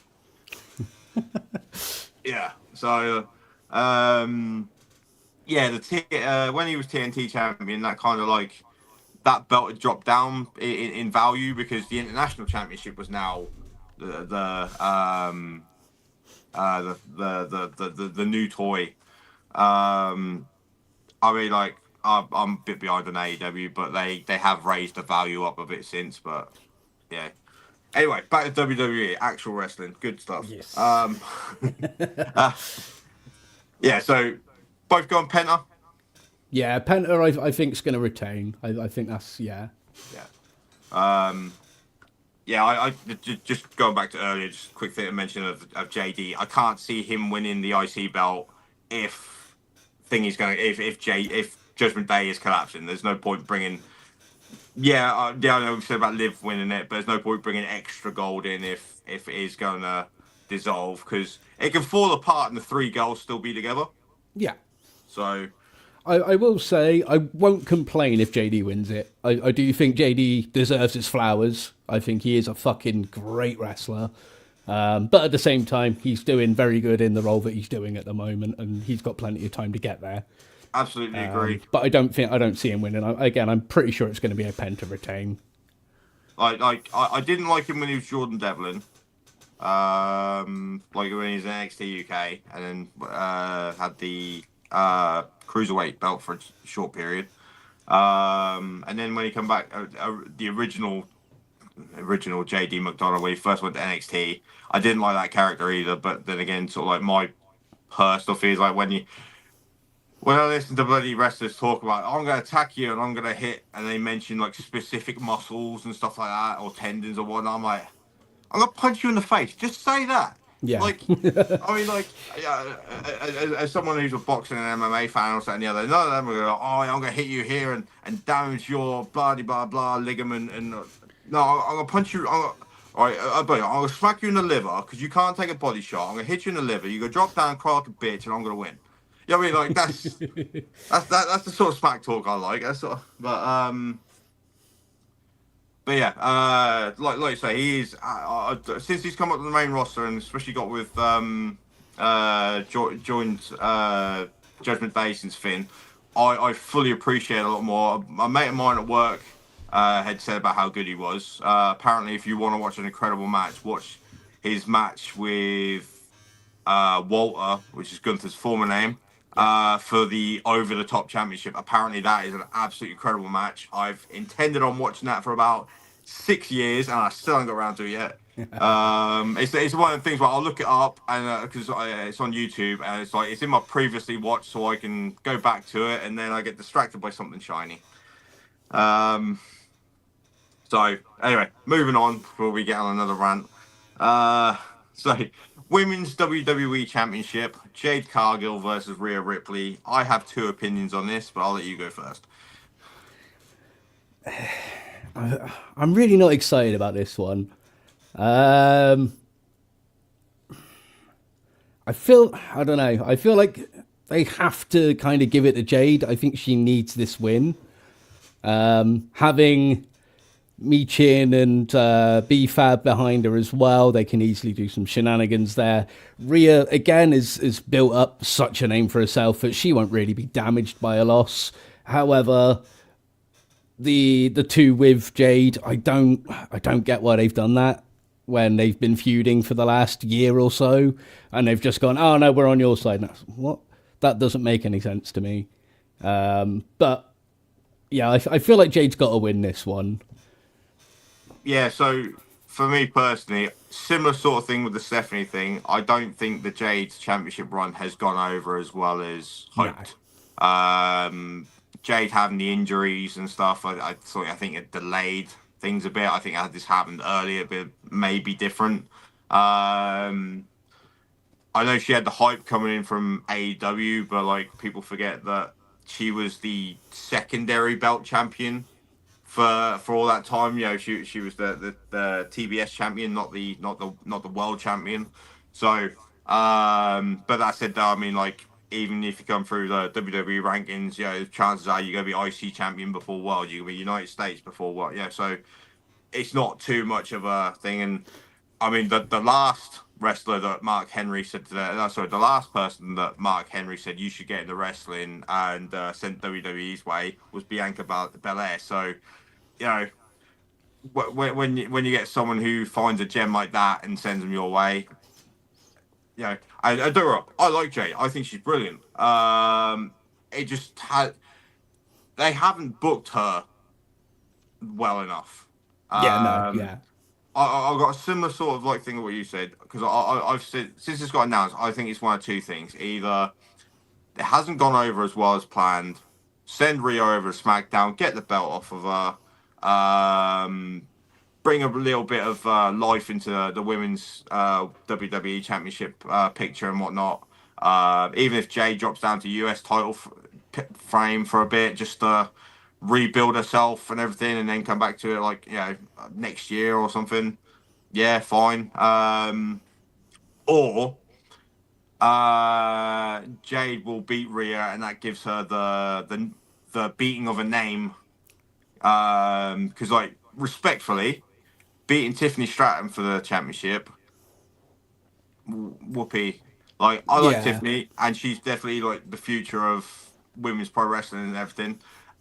It's just the fact that her, she hasn't got that reputation yet.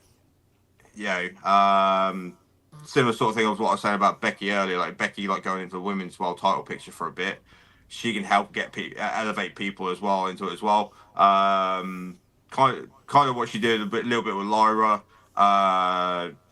working with Maxine, and then helping re-establish AJ.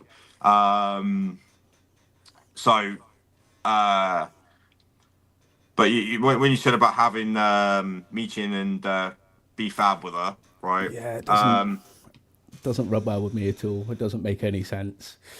Michin doesn't. B-Fab, I was expecting. I kept watching her like after there was interactions and stuff, and I was looking at her. I was like, "That's the face of someone that's gonna turn." But I expected her to turn on Michin, so Yeah, that could work. that part caught me off guard. And then like once that happened, I was like, oh no, they've just copied AEW's baddies, Yeah, yeah, that right? does kind of feel, yeah, And literally that's last apt. week, they referred to them as Jade's baddies, and I was like, oh, I that's will so say, lazy. the one way I think they could save this is have those two dick Cargill over. That's the only way I can think to save this is they go, no, we were just fucking with you. You know, we wanted you to think we were on your side. Fuck you. And like that's the only way I can think they can redeem that It's whole it's story happened before. tomorrow. It'll happen Is again. yeah. But otherwise, like if they stay on her side, it just doesn't make any sense to me. Why, after a year of feuding, being beaten up with kendo sticks and all this other stuff, why have you just gone, well, you're mate now? Doesn't Yeah, it just doesn't compute to me? yeah, it just happened. Yeah, So there was like, no reason for it other I mean, like, than Rhea needed some heat on her, or Jade needed some heat on her. yeah, I mean, like when they came out and it looked like that they were cornering her and that. Like I said, they could have quite happily had it where Michin was about to sort of like, she's quite renowned for using a kendo stick, come out, threaten her with a stick and whatnot, and then have B-Fab turn on Michin to help Jade out. Like that would have made more sense than just the one person you've been knocking the shit out of for the last 3 months now is your best friend. It's, Yeah, that's what I mean. It doesn't make any sense unless they turn on her tomorrow night. But who knows? That's the only way I can see Jade winning tomorrow. Jade losing tomorrow because again, I feel like she needs the win. yeah, Like as you said, against a more established name like your Rhea Ripley, who has been obviously, she's been the top tier women's wrestler now for a couple of years, I think. She's been the woman's wrestler, but they're like, look at this woman, look how fucking awesome she is, and she has been, and she still is. And a loss to Jade Cargill won't hurt her at all. nah, nah. Especially if, like you say, like shenanigans are involved and whatnot. I mean, potentially this could be EO's WrestleMania moment of coming out to try and neutralize Possibly, yeah, baddies. You know, all she got to do is come out and get whacked with a chair. That's yeah, I mean, it's like she was at Mania 42. It's just that she was the wrong end of a steel chair or something. But I genuinely can't pick a winner because both my arguments make sense to me. That makes so much sense. From getting people over sense, it makes more sense to have Jade win over Rhea because if Rhea won, would it bury Jade because she's now got this stable that she's like just started and then sort of like have her to lose straight away kind of feels a bit. yeah. Again, the like storyline wise, if they're gonna have Cargill lose, it needs to be because the other two girls have fucked her off. Otherwise, Cargill needs this win. I think, Yeah. like you say, on a business standpoint, if they want to make Cargill look better in the fans' eyes, I think they need her to win this match. Yeah, I mean, like, a lot of things I've seen on like Wrestlemania and that, and they're saying about this match is sorry about Jade's run is the fact that like she hadn't defended it, and who she had defended it against was nobody's. Yeah, And to be fair, on the SmackDown roster at the minute, who is there really? Because uh, you got Alexa Bliss and Charlotte are in the tag team division. Same as Nia, when we said earlier. Main roster. I don't. Let's just a quick look. Women's. Excuse me. Women's SmackDown. Right. So Alba Fire not anywhere near that status. Alexa Bliss, we've just said in the tag division. B-Fab is now in a thingy. Candice LeRae not up there. Charlotte Flair in the tag division. Julia should be up there, but she hasn't got a W. She's not that WWE name yet. no, no. Plus, right. Jordan Grace, they haven't really done much with her since she got a WWE contract, if I'm honest. Because even in NXT, they never pulled the trigger on her. Yeah, I haven't been impressed by Jordan Grace massively, to be honest. Yet I'm sure it'll come, but as of right now, nah. Kiana James, again, she's sort of like been on the main roster 5 minutes, and even then, she's Julia's backup. Yeah, that's it. Yeah. Lash Legend, sort of stuff.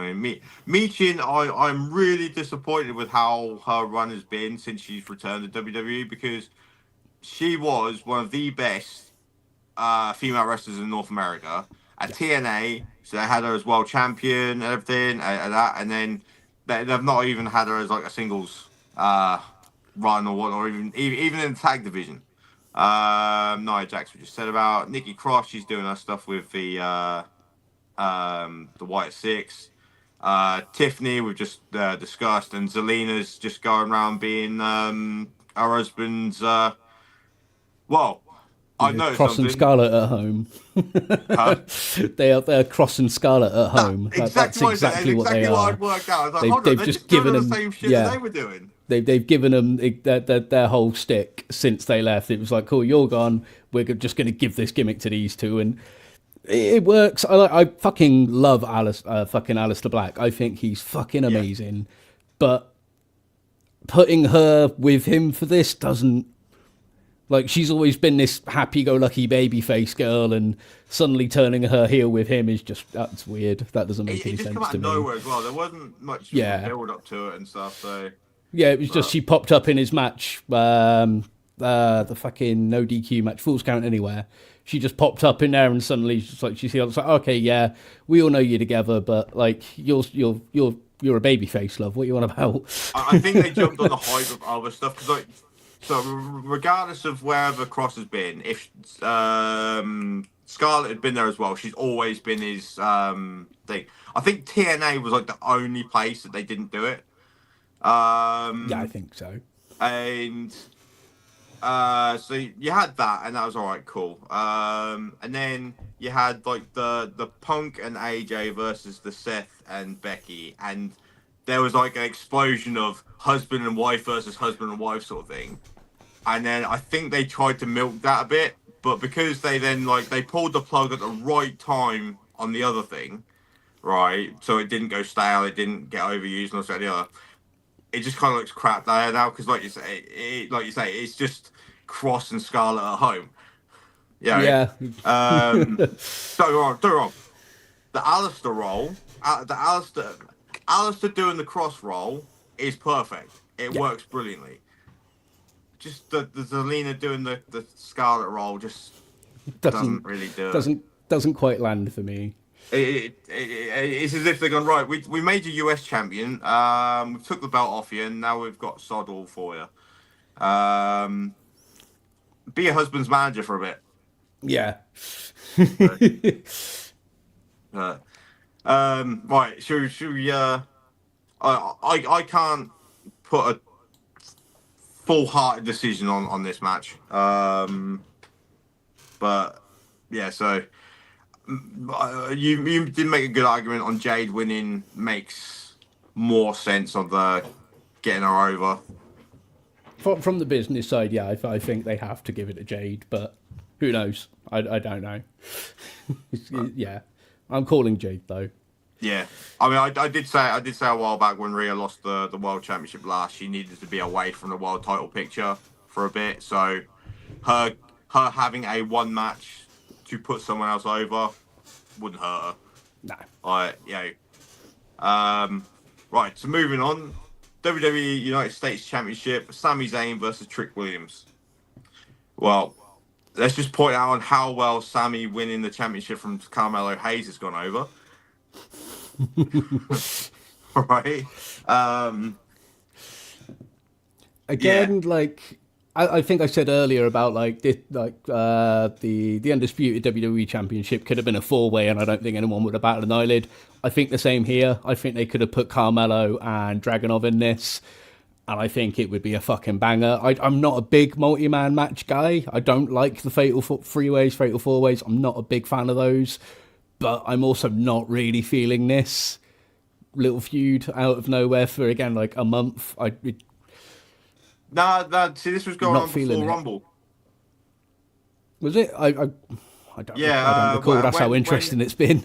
Yeah, when Trick came up to the main roster, he come out. It was his usual me, being disrespectful to everybody else sort of stuff. And Sammy was like, no, this is my house. You will come here, you will show respect and all that sort of thing. So I was expecting something sooner. The idea of going into Mania for a championship, I mean, like, I think it would have been better having Hayes versus Trick, since they're very good friends in real life, and they had a right at the end of Hayes' run in NXT, they had a feud. So it's not like they haven't worked together in that circumstance before. So I would have personally preferred that. Like you said, take this match and chuck in Hayes and Dragunov. That, someone's getting hurt because Dragunov's in it. Yeah, I was going to say that's another disappointment for me is not having Dragonov on this card anywhere. Like he's really fucking stood out for me as a fucking champion for what was it for a handful of months, 6 months or so. He was the belt holder, and again, like him and Carmelo, both of them equally have been putting on some fantastic matches against each other and other people. And it's a shame that neither of them are in this card whatsoever. I don't understand why they've left them off the card. Like, I remember seeing something. I can't remember, Facebook, Instagram, something, or might have been someone on YouTube, but someone was said about Sammy winning the United States belt. And like, why is he won there? Something like that. The only thing that I can see why they put the belt on him is right. They had that thing at the start of the year. So this is a welcome to the roster for Trick to win. Also, this keeps Sammy's name up here because they need to keep his name up in the big leagues for Saudi Mania next year. Because the politics, the wrestling politics, the WWE getting paid by the Saudis politics, however you want to look at it, right? He needs to be in that main event. It's Saudi. I already said going into last year, this past Rumble, that he will win the 2027 Rumble, so that he can headline Mania thing. And if he doesn't win the Rumble, he'll win the Elimination Chamber, so he can go for the other titles. I'm not saying he's going to win there. But knowing how much pull they have over in Saudi for thingy, because what was it? Who was it? Bray Wyatt, when he lost the Universal Championship to Goldberg. Yeah, they wanted Bray versus Goldberg, and they wanted Goldberg going over. I was like, well, what? Like, yeah, we the fans. But, yeah, it's a weird one with Sammy. Like, I like Sammy, but I don't. Again, I feel like this title reign has come out of nowhere, and it's, I don't know. Again, unless it is just setting Trick up for a win and giving him a decent push, because on the mic and in ring he seems to be really good. I didn't watch any of his NXT stuff. Logically, I feel like it's going to be a Trick Williams win over Sammy, just because Sammy is a fantastic underdog as well. And they can easily build that back up for your SummerSlam, Survivor Series, Rumble, whenever they want to bring that back and have Sammy, overcome the odds and win whatever it is. They can build that anytime with Sammy because that's the story that he does every year. However, I can also see Sammy getting a win because I feel like the last handful of big matches he's had at Mania, he's been on the loss for. So maybe this is the year they go on and get a win. Just try to think. What was he on the card for last year? I feel like he's lost all of his decent Mania matches over the last few years. Maybe I'm wrong, but I don't recall him winning. Him and Kevin Owens headlined night one for the tag team belts, and they won that off the Usos. Oh yeah. But then that's a tag match. Like Sammy on his own, I don't think has won at Mania on his own. Maybe I'm wrong, but I feel like he's lost every single one. So I'm sure Gable won against him when they did that one, didn't they? Because they put Gable over in a big way, and then I think was it shortly after that they did Americano? Or was that last year they did Americano? It feels like that's been going on for fucking ages. I don't know. Oh, speaking of that, I've got to say, I can't remember if I sent you a video or not. You see that thing from Triple R where the Chad Gable Americano is like hassling a load of people, and just bloody Ludwig Americano comes out of nowhere and just absolutely clobbers him. And it's got I need a hero over the top. It looks absolutely brilliant. Right. Hold on. Results. Let's see. WrestleMania 41. We got.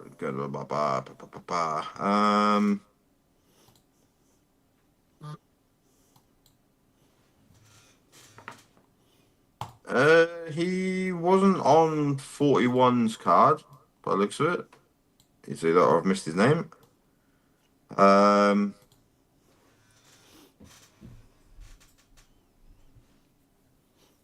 Nope, no, he wasn't on 41. Okay. Um, Must have been 40 with him and Gable then.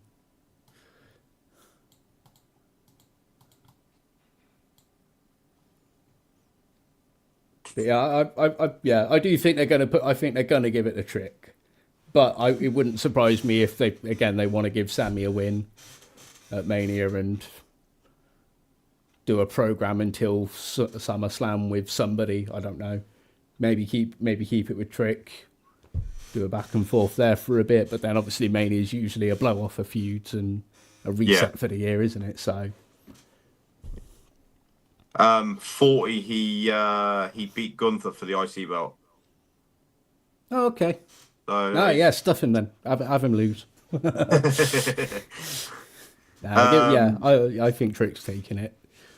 Oh, the thing is, it's also things like I think Trick's like 26, something like that. So like, I mean, he's like definitely like one of the future guys, because it's not how it used to be, where it was a case of like you're in your developmental, you get over, you go to main roster, start again, and then go up there.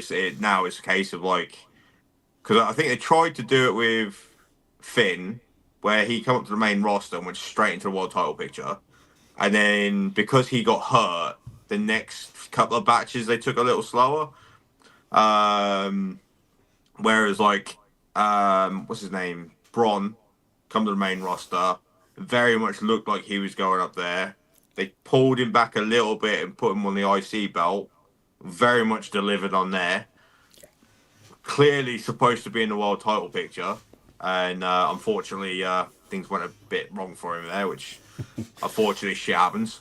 But again, he's like 27, 28, so he's still got very young still. You know, he's still got 20 years. And that, so I think part of it will be the stick in a similar sort of thing with Oba. If we stick a rocket up Trick's ass for a bit, even if he only holds it for a couple of months, lose it in a ladder match, triple threat, fatal 4-way, I never lost the belt kind of thing. Yeah. So we're both going Trick Williams on that one. Cool. Yep, sounds good to me. Sweet. So next up, we have the Demon Finn Balor versus Dominic Mysterio. I am disappointed that this hasn't been swung to be for the Triple R title. Yeah, I don't know. Triple R is also being treated as a developmental and a adjacent. It's not a WWE brand. They just own it. So yeah, as I say, I think they're trying to keep it somewhat to itself still, which I like. On a tangent, I do think AAA has been fucking awesome. I've been watching majority of the shows they've been putting on the last 6 months or so now, and I think it's fucking brilliant. I'm really enjoying AAA. Well, after that video, I said to you about it. I was like, I've got to start watching it, because I went to go and watch it, but I could only find it in Spanish. So I was like, you have to go on WWE's YouTube channel. Yeah, they do the I could only find it on there originally, but I had found it since. I just haven't got around to it. Yeah, they do the Spanish one on the AAA channel and the English one on the WWE channel. Yeah. So, who are you going? I think they're going to give it to Dom. I think they're going to give it to Dom.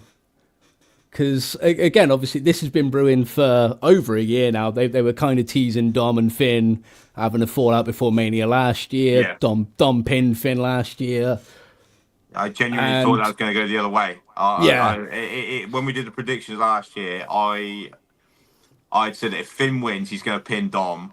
And then as a joke, I'd love it if it happened the other way round. And when it did, me and my daughter jumped about 6 foot off the sofa. Like, and like thank God the Dom's neighbours been didn't come getting around and cheers yell at ever us. since. Like Sorry? he got the pop that night as well. Yeah. Everyone went crazy for Dom that night, and yeah, okay. On one hand, Dom owes Finn the pin this year or whatever, and he's the demon, so it's not going to hurt Dom to take the pin. But I feel like they could put Mysterio over in a big way and give him the win this year again as well, and have it go over probably with shenanigans.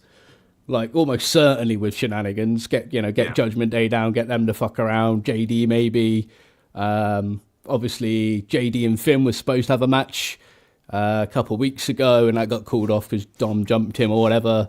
Finn and JD are good friends, train together, work together back in Ireland. I was really disappointed that match got called off because I was waiting for that match. Yeah. Because I think that's going to be a fucking banger when they finally do that. So And maybe that's the thing. that's where they go on the back of this, is have JD come down and cost Finn, and then he goes for JD afterwards. You said about expecting that match. It's the same, but you can always tell when it's going to be a good match because if you get a match between two people that are either best friends or fucking hate each other, Yeah. it's going to be incredible. Oh yeah. Because they're either I'm going to really try and hoping kill we each get other that. because they hate each other, or they're going to try and kill each other because all it's going to do is take a pint in the back. So, sorry, mate. Yeah. Yeah. Yeah, 100%. And again, I really hope that's where we're going with this. Is I hope JD comes down, fucks around, gets Dom the win, and then they turn that into Finn and JD for a few months because I feel like JD needs a spotlight at some point. See, And I think that's a perfect way to get that on him is put him up against Finn and have him. Again, even if he loses against Finn, they're going to put on a hell of a fucking set of matches. Yeah. Because like, like you say, JD, he's got his high flying thing. Finn's not a high flyer, but he's not afraid to jump off shit either. So. No, yeah, that's it. They're both nuts. But see, I'd have said this would be a bit more of a 50-50 if it wasn't for the fact that Finn's bringing the Demon back. Because the Demon was completely undefeated up until he lost to Edge the other year. And hasn't been seen since. So it's a case like you don't want the first time you bring the Demon back since a loss is going to be another loss. It just kind of. So the fact that they've left it like a good couple of years, well, 3-4 years now since they brought Demon in, I think it was is also 39, like, I think it was. yeah, I think that's also like people are expecting him to win, and I feel like that's another reason why they're going to give it to Dom. I think like they're going to subvert the expectation and go on then, Dom. And again, it's not that he needs it. Dom has been over as fuck for the last year or so.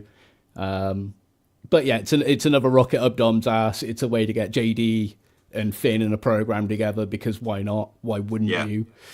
Dom can go piss around with Ray in AAA. They can have a little feud there and do the mask versus hair match if Ray is retiring this year.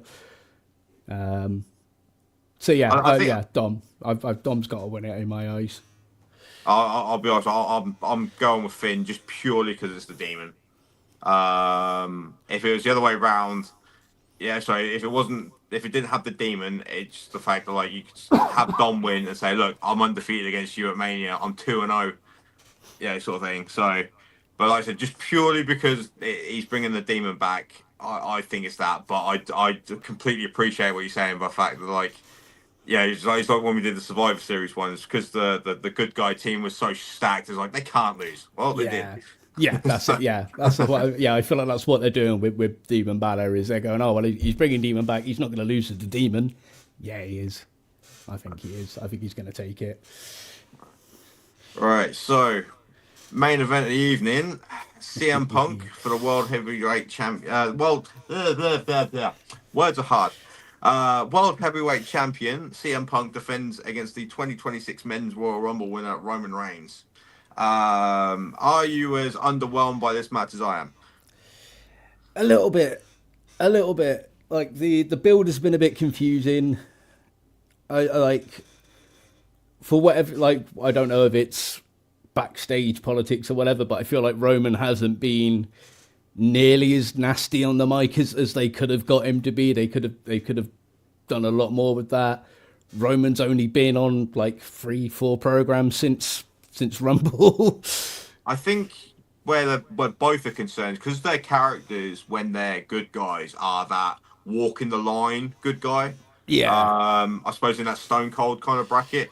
Um, they're not. They're still good, so they've got to be a certain level of respectful. But they're just close enough to the line that they can have a lot of little pop and dig and say something slightly horrible without scraping the bottom of the barrel to dig some shit up. So, yeah, and when you have a babyface versus babyface match, the match itself is fine, but the build up, the promos, and everything. Yeah, I mean, you want someone to be an honorable cunt to someone, verbally, and then you get behind the other guy. It's the old classic thing for wrestling matches where it's like you got your heel who's an horrible bastard, right? He says the most obnoxious stuff to the good guy, so you all get behind the good guy and go, "Fuck this guy, we want him to win." Oh, hello. Sorry, just 2 seconds. uh-oh.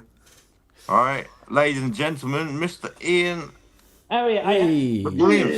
live from the Nerdic Pro podcast. Right, just in time for the last match. All right. How you doing, mate? You all right? I'm good. Happy WrestleMania weekend. Do I get time Happy to do a quick WrestleMania. say? Do I get time to get a quick say over the last matches? Yeah, go on and get. Start from the beginning. Right. Okay. So Vision and I Show Speed versus Usos and LA Knight. I show speed and vision. Right. Jacob versus Drew. Jacob. Stephanie Vacour versus Liv Morgan. Stephanie Vakir. AJ Lee versus Becky. Becky. Women's tag match. Irresistible Lyra. Force. Of course, the Irishman says that. Lyra and Bailey. Though, can I just speak there because I'm joking, mate. I'm joking. It's a two-way street for me in this one because either Nia and Lash retain, Lyra and Bailey win to make up for last year when Bailey missed out, or with all the speculation following Nikki Bella's injury, they could put the titles on Brie, and if she's coming back for it, Paige. So, then we've got Seth versus Gunther, Has to be Gunter. and then Cody versus Randy. It's got to be Cody on this one, but I think there is something either going to lead either Cena comes to help Cody, or else we get some big revelation connected to this Randy McAfee group. All right. Then we've got Night 2, Oba versus Brock. Has to be Oba. You cannot have Oba lose this match. The 6-way Intercontinental Championship ladder match. You got to give Penta his first win. Jade versus Rhea. Has to be Jade. Sammy versus Trick. It's got to be Trick. Demon Finn versus Dirty Dom. Definitely Demon Finn. And yes, you could say I'm Irish and biased, but it's got to be Finn. The Demon needs that redemption. And actually, the only other people That's exactly what I said. Wait, did you by the way say that the Demon was always undefeated in WWE? Yeah, I thought the only loss the Demon had was against Edge. The only other Samoa Joe beat him when he was in NXT. Oh, I didn't realize that. That was in a June NXT pay-per-view. I forget what it was called. It was NXT ending or something, and it was Demon Finn versus Joe, and Joe got the win, and that was before Finn went to the main roster. So I wasn't watching NXT back then. And Roman Reigns beat the Demon in that match they had in October where the Demon was just flipping around like a fish out of water with epilepsy. I was always led to believe that the Demon was undefeated. So other than that Edge match, so I apologise for that. No worries. All right, so Do you remember, go on. Go on. Yeah, it was the match he had in October 2021 when that was the last time we saw the Demon before the Edge match and before Finn joined the Judgment Day. So, right, Punk versus Roman. I'm going with Punk. Punk needs a main event WrestleMania win after last year. Like Roman can handle a few losses here and there. I know, yeah, he'll lose 3 back-to-back main events, but he's won 4 so far. He won 4 back-to-backs during the Bloodline era. So I think Punk needs this as well. Punk needs this a bit more because there has been rumors that he's taken time off after Mania, and Roman will probably do the same thing until at least SummerSlam. That's what Roman does. We were just saying, so like the build up seems a little underwhelming. But when you got most two, of the show, the build up has not been great, apart from a few matches. But like the build up hasn't been. But like it could be one of those moments where the build is terrible, but the whole show delivers. yeah, we were just saying like when because you got two baby faces that are in that kind of like Stone Cold thing where they're on the line of being heel as well, kind of thing. It's like they're face enough that they can go, oh, I'm gonna kick your ass at Mania, and then they're just heel enough that they can like get a couple of pokes in, but it's not like the old thing where you have an horrible bastard that is being really obnoxious. I would have made Roman the heel in this. I would have kind of made Roman the heel in this. I know, yeah, he's technically babyface, but like if you're going to make Randy a heel, you could make Roman a heel, but then Roman would still get cheered. Yeah, but I think like we both said that we think Randy's going to win. I think Randy being the heel could do the most obnoxious stuff during that match, win, and still get cheered. He can, but then you have another problem. Like you're making Cody your quarterback. He can't. And the quarterback ends up losing 2 back-to-back main events, and his Mania main event track record is not great. Yeah, but I mean, at the same time, though, it's like your quarterback, your top guy. Yeah, but I actually remember last year when we were talking about the Tiffany Stratton Charlotte Flair match. It was one of them things where Charlotte won the Rumble. Well, if you have her beat Tiffany, you buried Tiffany, and if you have Tiffany win, you wasted a Rumble win. It's a case of you're damned if you do, you're damned if you don't. Yeah. But here's the thing: if you had Punk lose the main event, Roman wins the Royal Rumble. Yeah, you waste the Royal Rumble. But if Roman wins and Punk loses another main event, he's never winning the main event at Mania. It's another fair point. I mean, like Punk is probably getting close to retirement now. I was going to say, I think Punk's got one more in him, and I think that's probably going to be it for him. Yeah, Punk's 47. Yeah, as I say, he's getting on. Yeah, so this is what we were saying, like, talking about like the likes of Oba and Trick Williams and everything. They saw like, not that it would be deserving, but they kind of need to like push these guys up to that main event picture because everyone who's in it is upwards of 40. Sort of like like your Oba, your Brock, not Brock, Oba, your Braun, your Trick.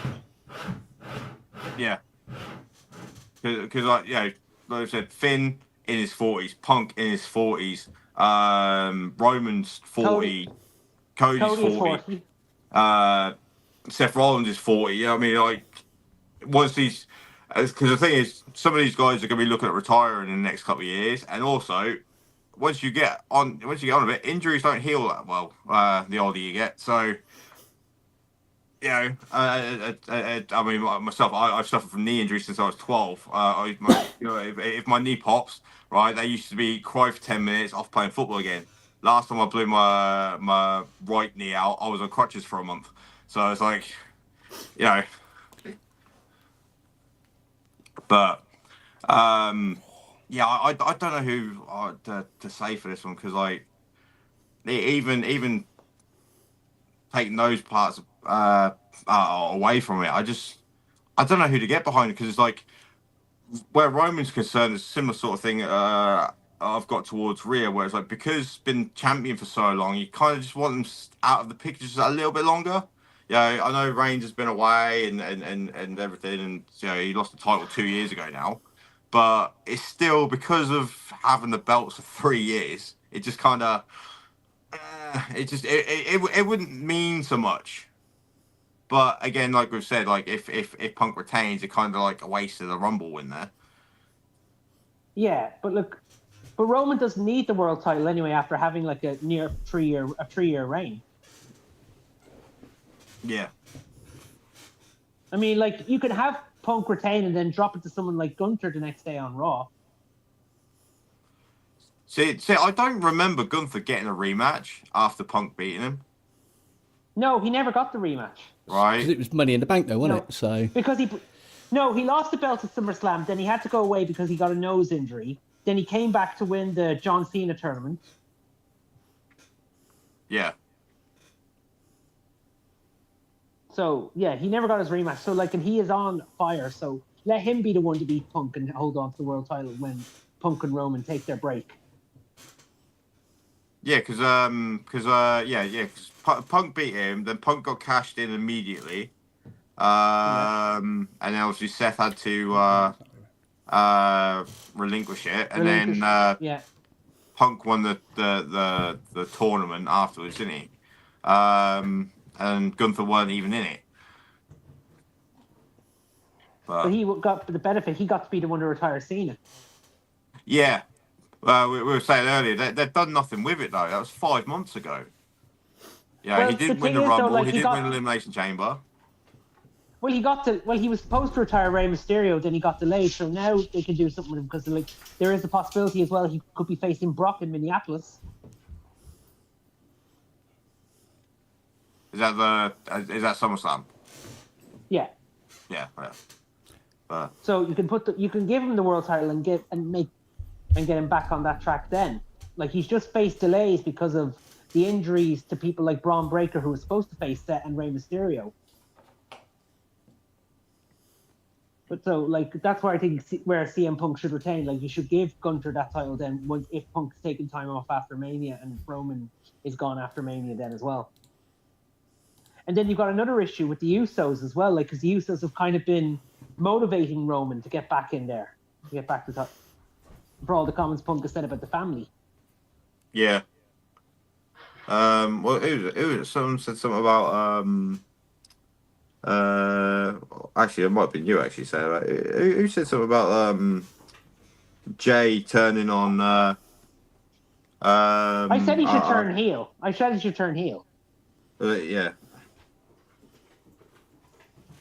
Yeah, that was you that said that. I remember someone saying something about it. Yeah, because I mean, like, yeah, Jay's seemed to be turning that borderline as it is. Yeah, he's more fiery than normal, and that. So, I mean, he could quite easily turn up, and he could quite easily turn up, try and cost Punk, but actually cost Roman it. So that would, in a sense, still keep Roman strong because he got cost it by his cousin rather than Punk beating him.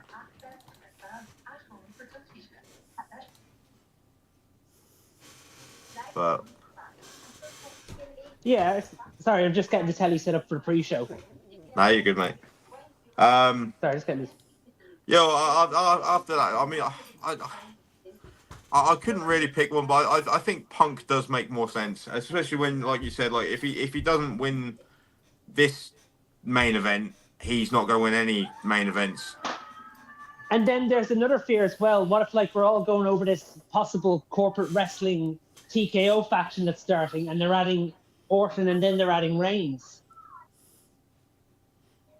I mean, that'd be better than another Bloodline run, to be honest. I think I don't want to see Bloodline again. I don't want to see that. Well, Bloodline at home is shite. So I'm bored of the Bloodline still. After they've been gone for a couple of years, I'm still bored of that. I don't want to see. Personally, I don't want to see Reigns with the title. He doesn't need it. Like he's established himself with that 3-year run as one of, if not the top guy, other than Cody. Like, I think those two are the top Like, two that you're sending. It was a great reign. Yeah. I don't think he needs another one on top of that. No. And back on what you said, Ian, I think Punk needs the WrestleMania main event win this year. I think the way it was set up last year, I think we all expected Punk to be the winner, and then they subverted that by having Heyman I think they subverted us last year on that. But so I think this. I think, was. Look, yeah. Like, Oh no, yeah. Because they had to give Seth Rollins his main event win, so that's understandable there. Because he had never won a main event in WrestleMania, so now this has to be Punk's. Yeah, 100% agree. Yeah. Yeah, I'm leaning towards Punk now. I'm gonna say Punk. So. And then bonus Danhausen versus Miz. Danhausen, keep the streak alive. Let's go. Unscheduled match. John Cena as referee. Let's do it. Come on, I need that match to happen. Let's do Danhausen versus Miz. We need to see that. Yeah, I think that's got to happen. I think that's got to happen night 1 or night 2. Unscheduled match. Cena's like, come on, I'll put a referee top on. Let's do it. I think that's there's 7 matches on night 1. There's 6 on night 2. So all he's got to do is piss the Miz off all of night 1. Yeah. Poking and prodding him all night. That's it. We'll go out the ring. We'll sort this out right now. Blah, blah, blah, blah. Yo, Miz absolutely screwed up. We need a referee. Cena looks around, looks at the crowd, and either takes his shirt off and he's got a referee shirt underneath, or someone turns up with a 4XL muscle shirt for him. And they can capitalise on that with Danhausen and be like, look, I'm doing my Undertaker streak. Like... There's so much you can do. Yeah, there's so much you can do with that, and I think it'd be silly not to capitalise on it. He has been a blessing. He is way over since he got there. Yeah. Yeah. I've been very much on the "I told you so" crew for Danhausen.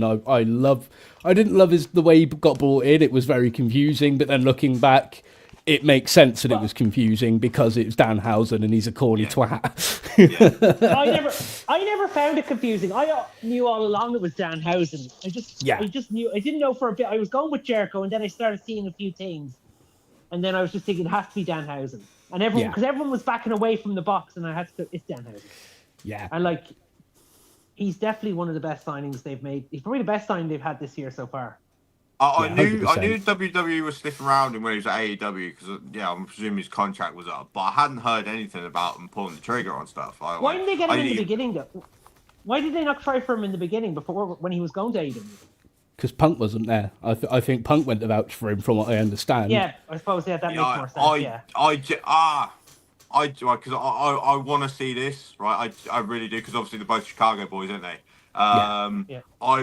When Punk does lose the championship, I need them as tag team champions. Yes. Right. Just have Punk do all of the work, and then Danhausen just steal the about pin. It. Right. Danhausen is just this lost little child following him around left, right, and centre. Punk's like, go away. And in a similar sense, you know how R-Truth got that tag team championship match for him and Priest?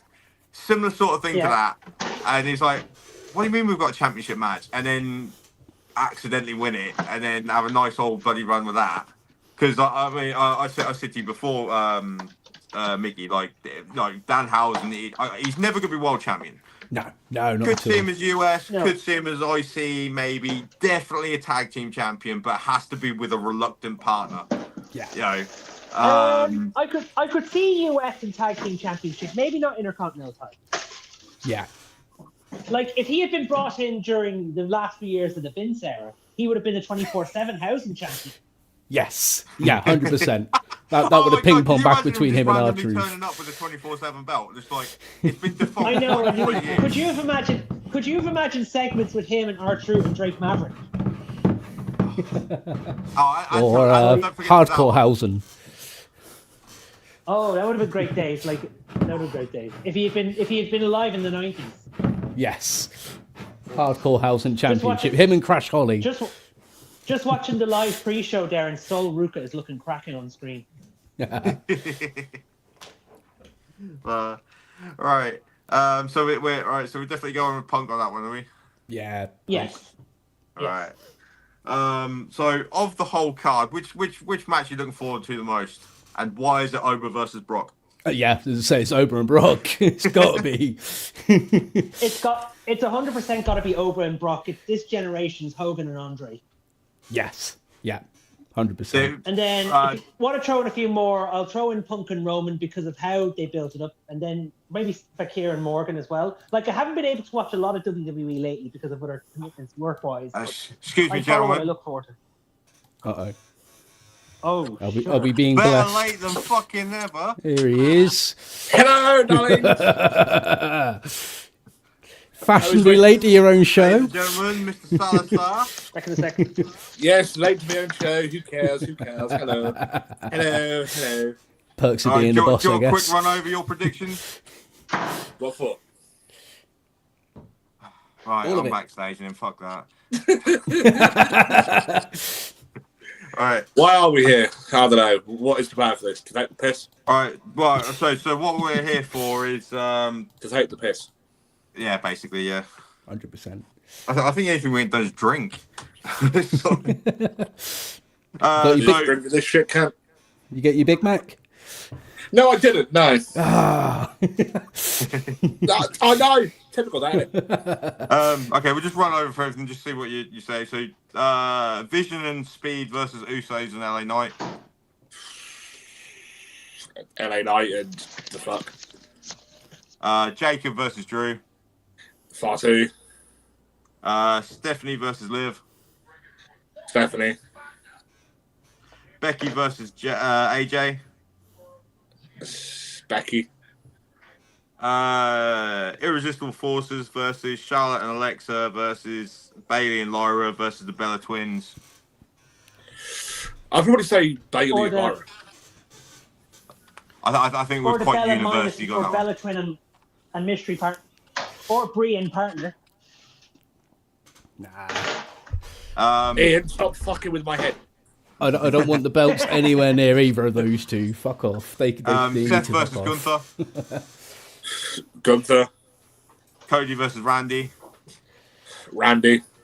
Oba versus Brock. Oba. Penta versus Javon versus Dragon Lee versus JD versus Rusev versus Mysterio. Penta. Jade versus Rhea. I'm probably going to say Jade with this one. Sammy versus Trick. I wouldn't be annoyed if it was Sammy, and I wouldn't be like annoyed if it was Trick, but I'm probably going to say Trick. He's probably going to end up getting the upset. Demon Finn versus Dom. Demon. And Punk versus Reigns. See, I'm in two worlds. If they end up having Because you're fat. Roman, fuck yourself. Sorry, you wasn't saying to that one, mate. No, that's on the fucking floor. Where the fuck did that go there? Oh. What was I saying? Punk versus Roman, you said you sat in two worlds. I said you were fat. You pick.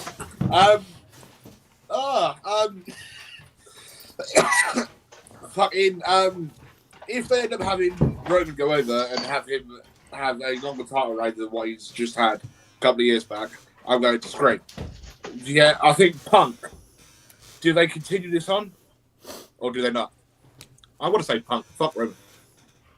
Fair enough. And then question I just asked before you joined. Which match are you looking forward to the most, and why is it Oba versus Brock? Why is it over the money? It actually is over versus Brock, to be fair. I'm not going to lie, the build-up to this Mania has been fucking abysmal. Don't give a fuck what anyone says. It has been absolutely apocalyptically abysmal. Right? Any other PLE, whatever. But because the show of shows, Yeah, exactly. The what's meant to be the biggest wrestling sports entertainment show of the year, right? It's not being funny enough, right? 95% of these matches could just take place on a fucking random episode of fucking SmackDown. or he's run a fucking house show. Do you know what I mean? Yeah. So I may need to fucking shove this gavel up fucking Nick Khan's ass. You know, hey. Fucking going up there sideways and all.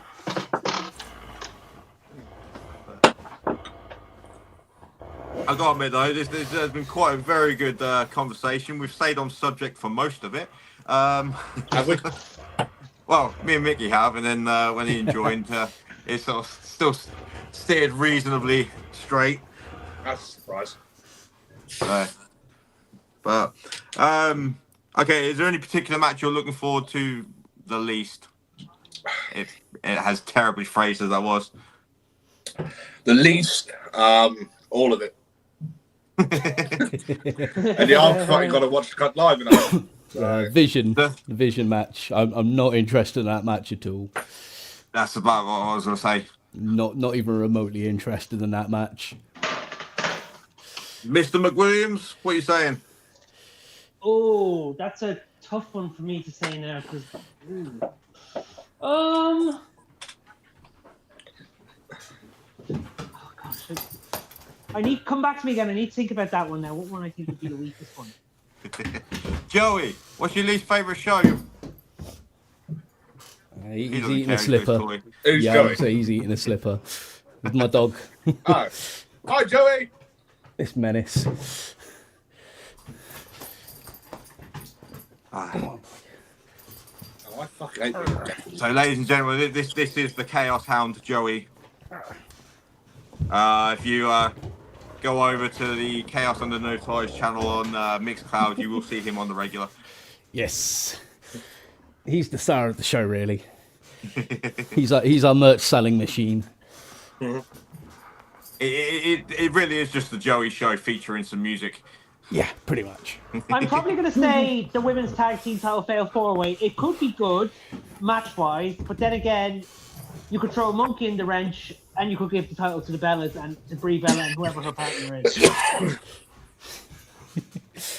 I mean, to an extent, I could see how, like you say, it could be a really crappy match because when you've got multiple tag team matches that's not a ladder match, that can be absolute chaos.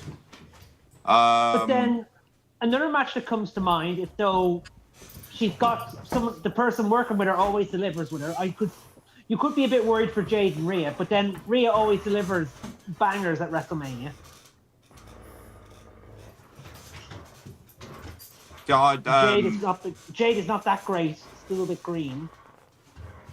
Yeah, we Mickey and I were saying earlier, like a lot of people have been underwhelmed with her reign.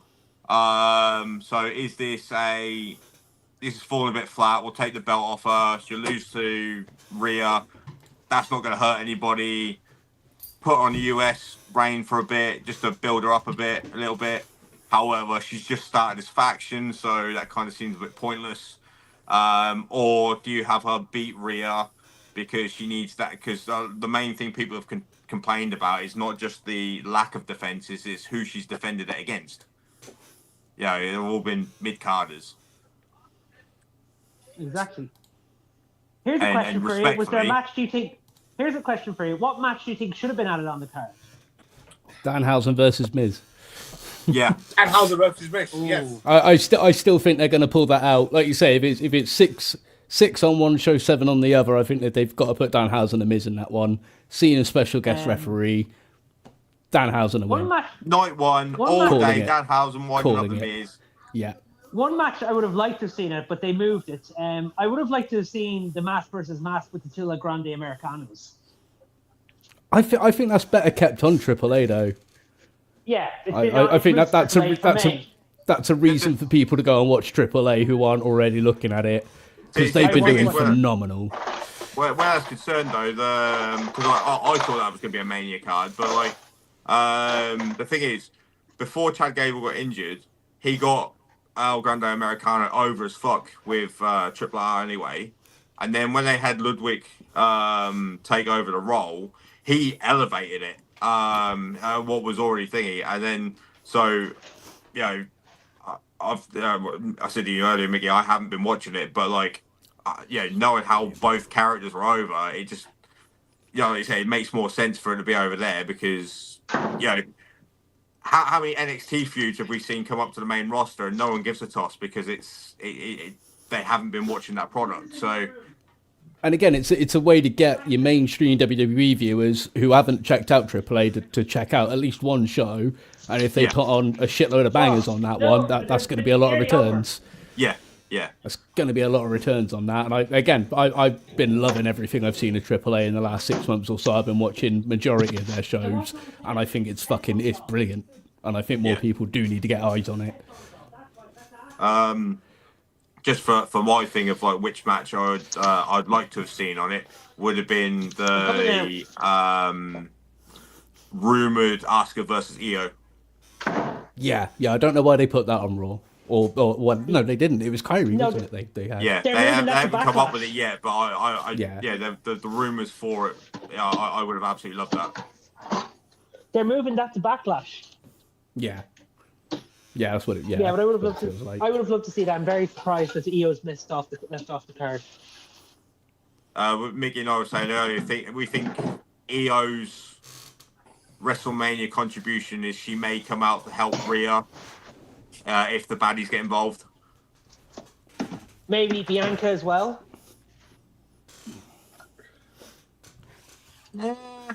Maybe, but I don't know how close to return she is. See, Bianca's one of those. I think she needs a good solid heel run. I don't want to see her as a babyface anymore.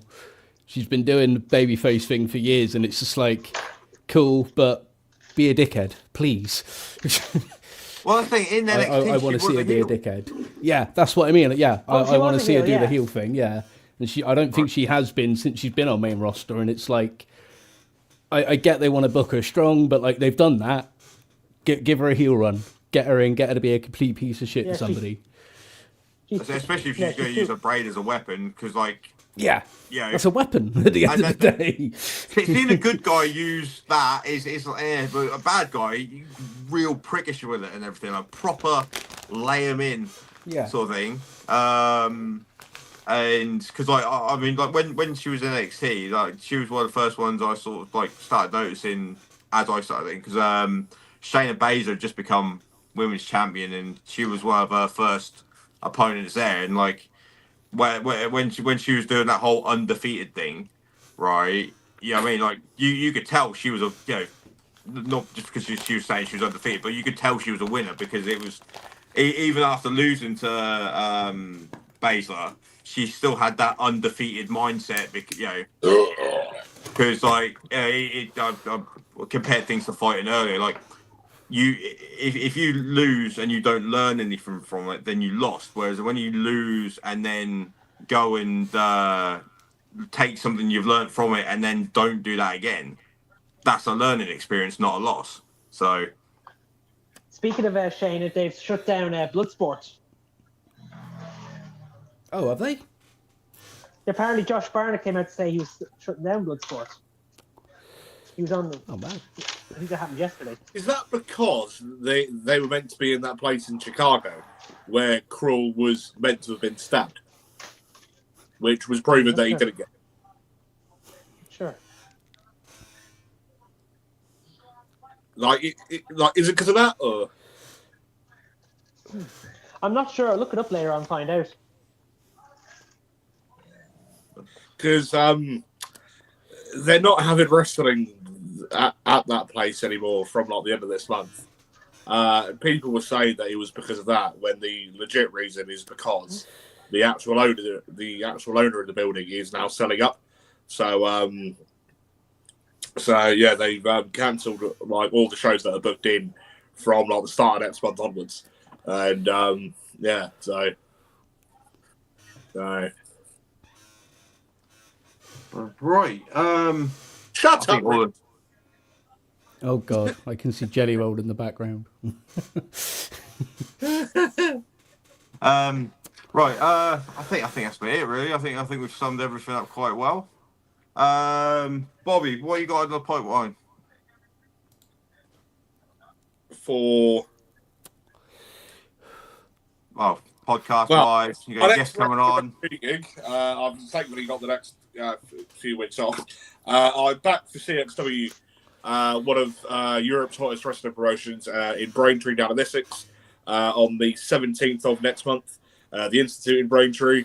Bank holiday Monday next month, May the 25th. I'm back with Big Top Wrestling Promotions at the Oddfellows Hall on Lifeboat Plain in Sheringham. That's a free public open space event in Sheringham here in Norfolk. Then that weekend, I'm back with CXW again for a deathmatch weekender. Featuring on that show are the two deathmatch legends of Mickey Knuckles and the Necro Butcher. And we've also got a match in June at the next weekender between Nick fucking Gage and Big F and Joe, which is just going to be absolute fucking mayhem. And All you had to say was Big Joe, and I knew that was going to be mayhem. I'm not big into the deathmatch scene, but I know what Joe's like. They put Paris putting him in the ring, not the pro Adam putting him in the ring with fucking Nick Gage. Someone's going to end up dead, I think. And, Joe's the first person I ever watched someone use a strimmer in a match. It's insane. Yeah. Podcast wise, obviously you've got the Mania live reactions tonight and tomorrow. And then, fuck me, we've got runner-up of the 2024 return series of the UK Gladiators, Wiz and Serico, coming on end of this month. May the 5th, the Professor Bear from the Wrestling Society Network is coming on the podcast. And then we've got the associate producer for the two-time Oscar-nominated film, The Wrestler, as well as the associate producer of one of the most famous wrestling documentaries to ever exist, of 350 Days, featuring people like the $1 Million Man, Ted DiBiase, Bret the Hitman Hart, George Animal Steel, Wendy Richter, fucking Leap and Natty Poffo, and no end of other people, of Evan Ginsberg. He's coming on with his podcast host, Russ Jackman, who was once the wrestling manager of Nigel McGuinness, and as well. So yeah, and then we've got former AEW star, A1 since day one, Sage Scott, coming on. I can't actually remember what fucking day that is, but next month at some point. And yeah, so it's a bit of a fun month next month. So yeah. I'm sure you cunts will be back on here at some point, and yeah, so. Ian, you got anything planned going on with Metal on Metal? Not at the moment because of other work commitments going on, but I'm trying to get back, work our way around it. All right, we'll keep everyone keep eyes on that. Mickey, what you got going on, mate? So Ruby is at Hammerdown Unplugged at the moment down in Worthing. We're covering the Metal to the Masses in Bristol, Oxford, and you yourself, Richie, are helping Obi with covering East Anglia editions. I have an interview with Space Pistol on Monday, who are, I think they've just started their tour with Froglord last night up in Scotland. I'll be going to see them next Sunday for my birthday on their last day in Bristol, 26th at the Croft. Other than that, it's, just lots of coverage, lots of reviews coming in. Chaos Under No Tie, scan the QR code. When it's not, there you go, scan that QR code, go to the site, chaosundernotties.com. And yeah, hopefully you're going to see us at a lot more events. We've got some press applications in the works. Nothing we can confirm just yet, but hopefully we're doing a lot more over the next few months, with it obviously being festival season. So hopefully you'll see us in a lot of places. Right. What about you, Richie? What have you got coming up? So on. Well, that's enough of that shit. So thank you all very much for watching, guys. I hope you choke on our next fucking Big Mac, you prick. No, so like tomorrow I will be posting my coverage of this past Thursday's Metal to the Masses Heat 3. I'll get my stuff over to you. Sort of Mickey will speak in a bit. Yep, that'll be up on the Chaos Under No Ties YouTube channel. Yeah. Next Thursday, I have Metal to the Masses Norwich Heat 4, which again, I'll be running solo because Obi's still going to be away. However, he will be join me again on Saturday for Metal to the Masses semi-final number 1, where Obi will actually be playing with his band Al Fairlin. Take a sip. Right. Fuck that. My drink's upstairs. We'll get it in a minute. Right. Yeah. So that's that. This Monday, I'll be posting the interview with Simon from Echelon, and I have another announcement coming out for another podcast, but I'll probably post that one day next week. So that's me all sorted there. So gents, anything you'd like to add? Ian's gone. Bye, Ian. Love you. Bye, Ian. Irish Bye, goodbye. Ian. No, yeah, chaosundernotties.com. Oh, no, Go find us. Go sound's follow gone. us. Cold potatoes and hot. There we are. I've lost Ian, and I've lost sound from you too. Oh, again. He's done it again. Well, on that note, bye. Fuck you, buddy. Right, I'm gonna hand gestures. I'm gonna wrap this all up. All right, thank you everybody for watching. Go follow everybody. Look up Chaos Under No Ties on everything. Give them a follow. Hit that QR code. Right. Don't look for Bobby. He's an asshole. Fuck him. All right. And follow. Words are hard. Follow the Nerdic Pro on everything. Look up Feeling Black on everything as well. And we'll see you again soon. Good night. Excuse me.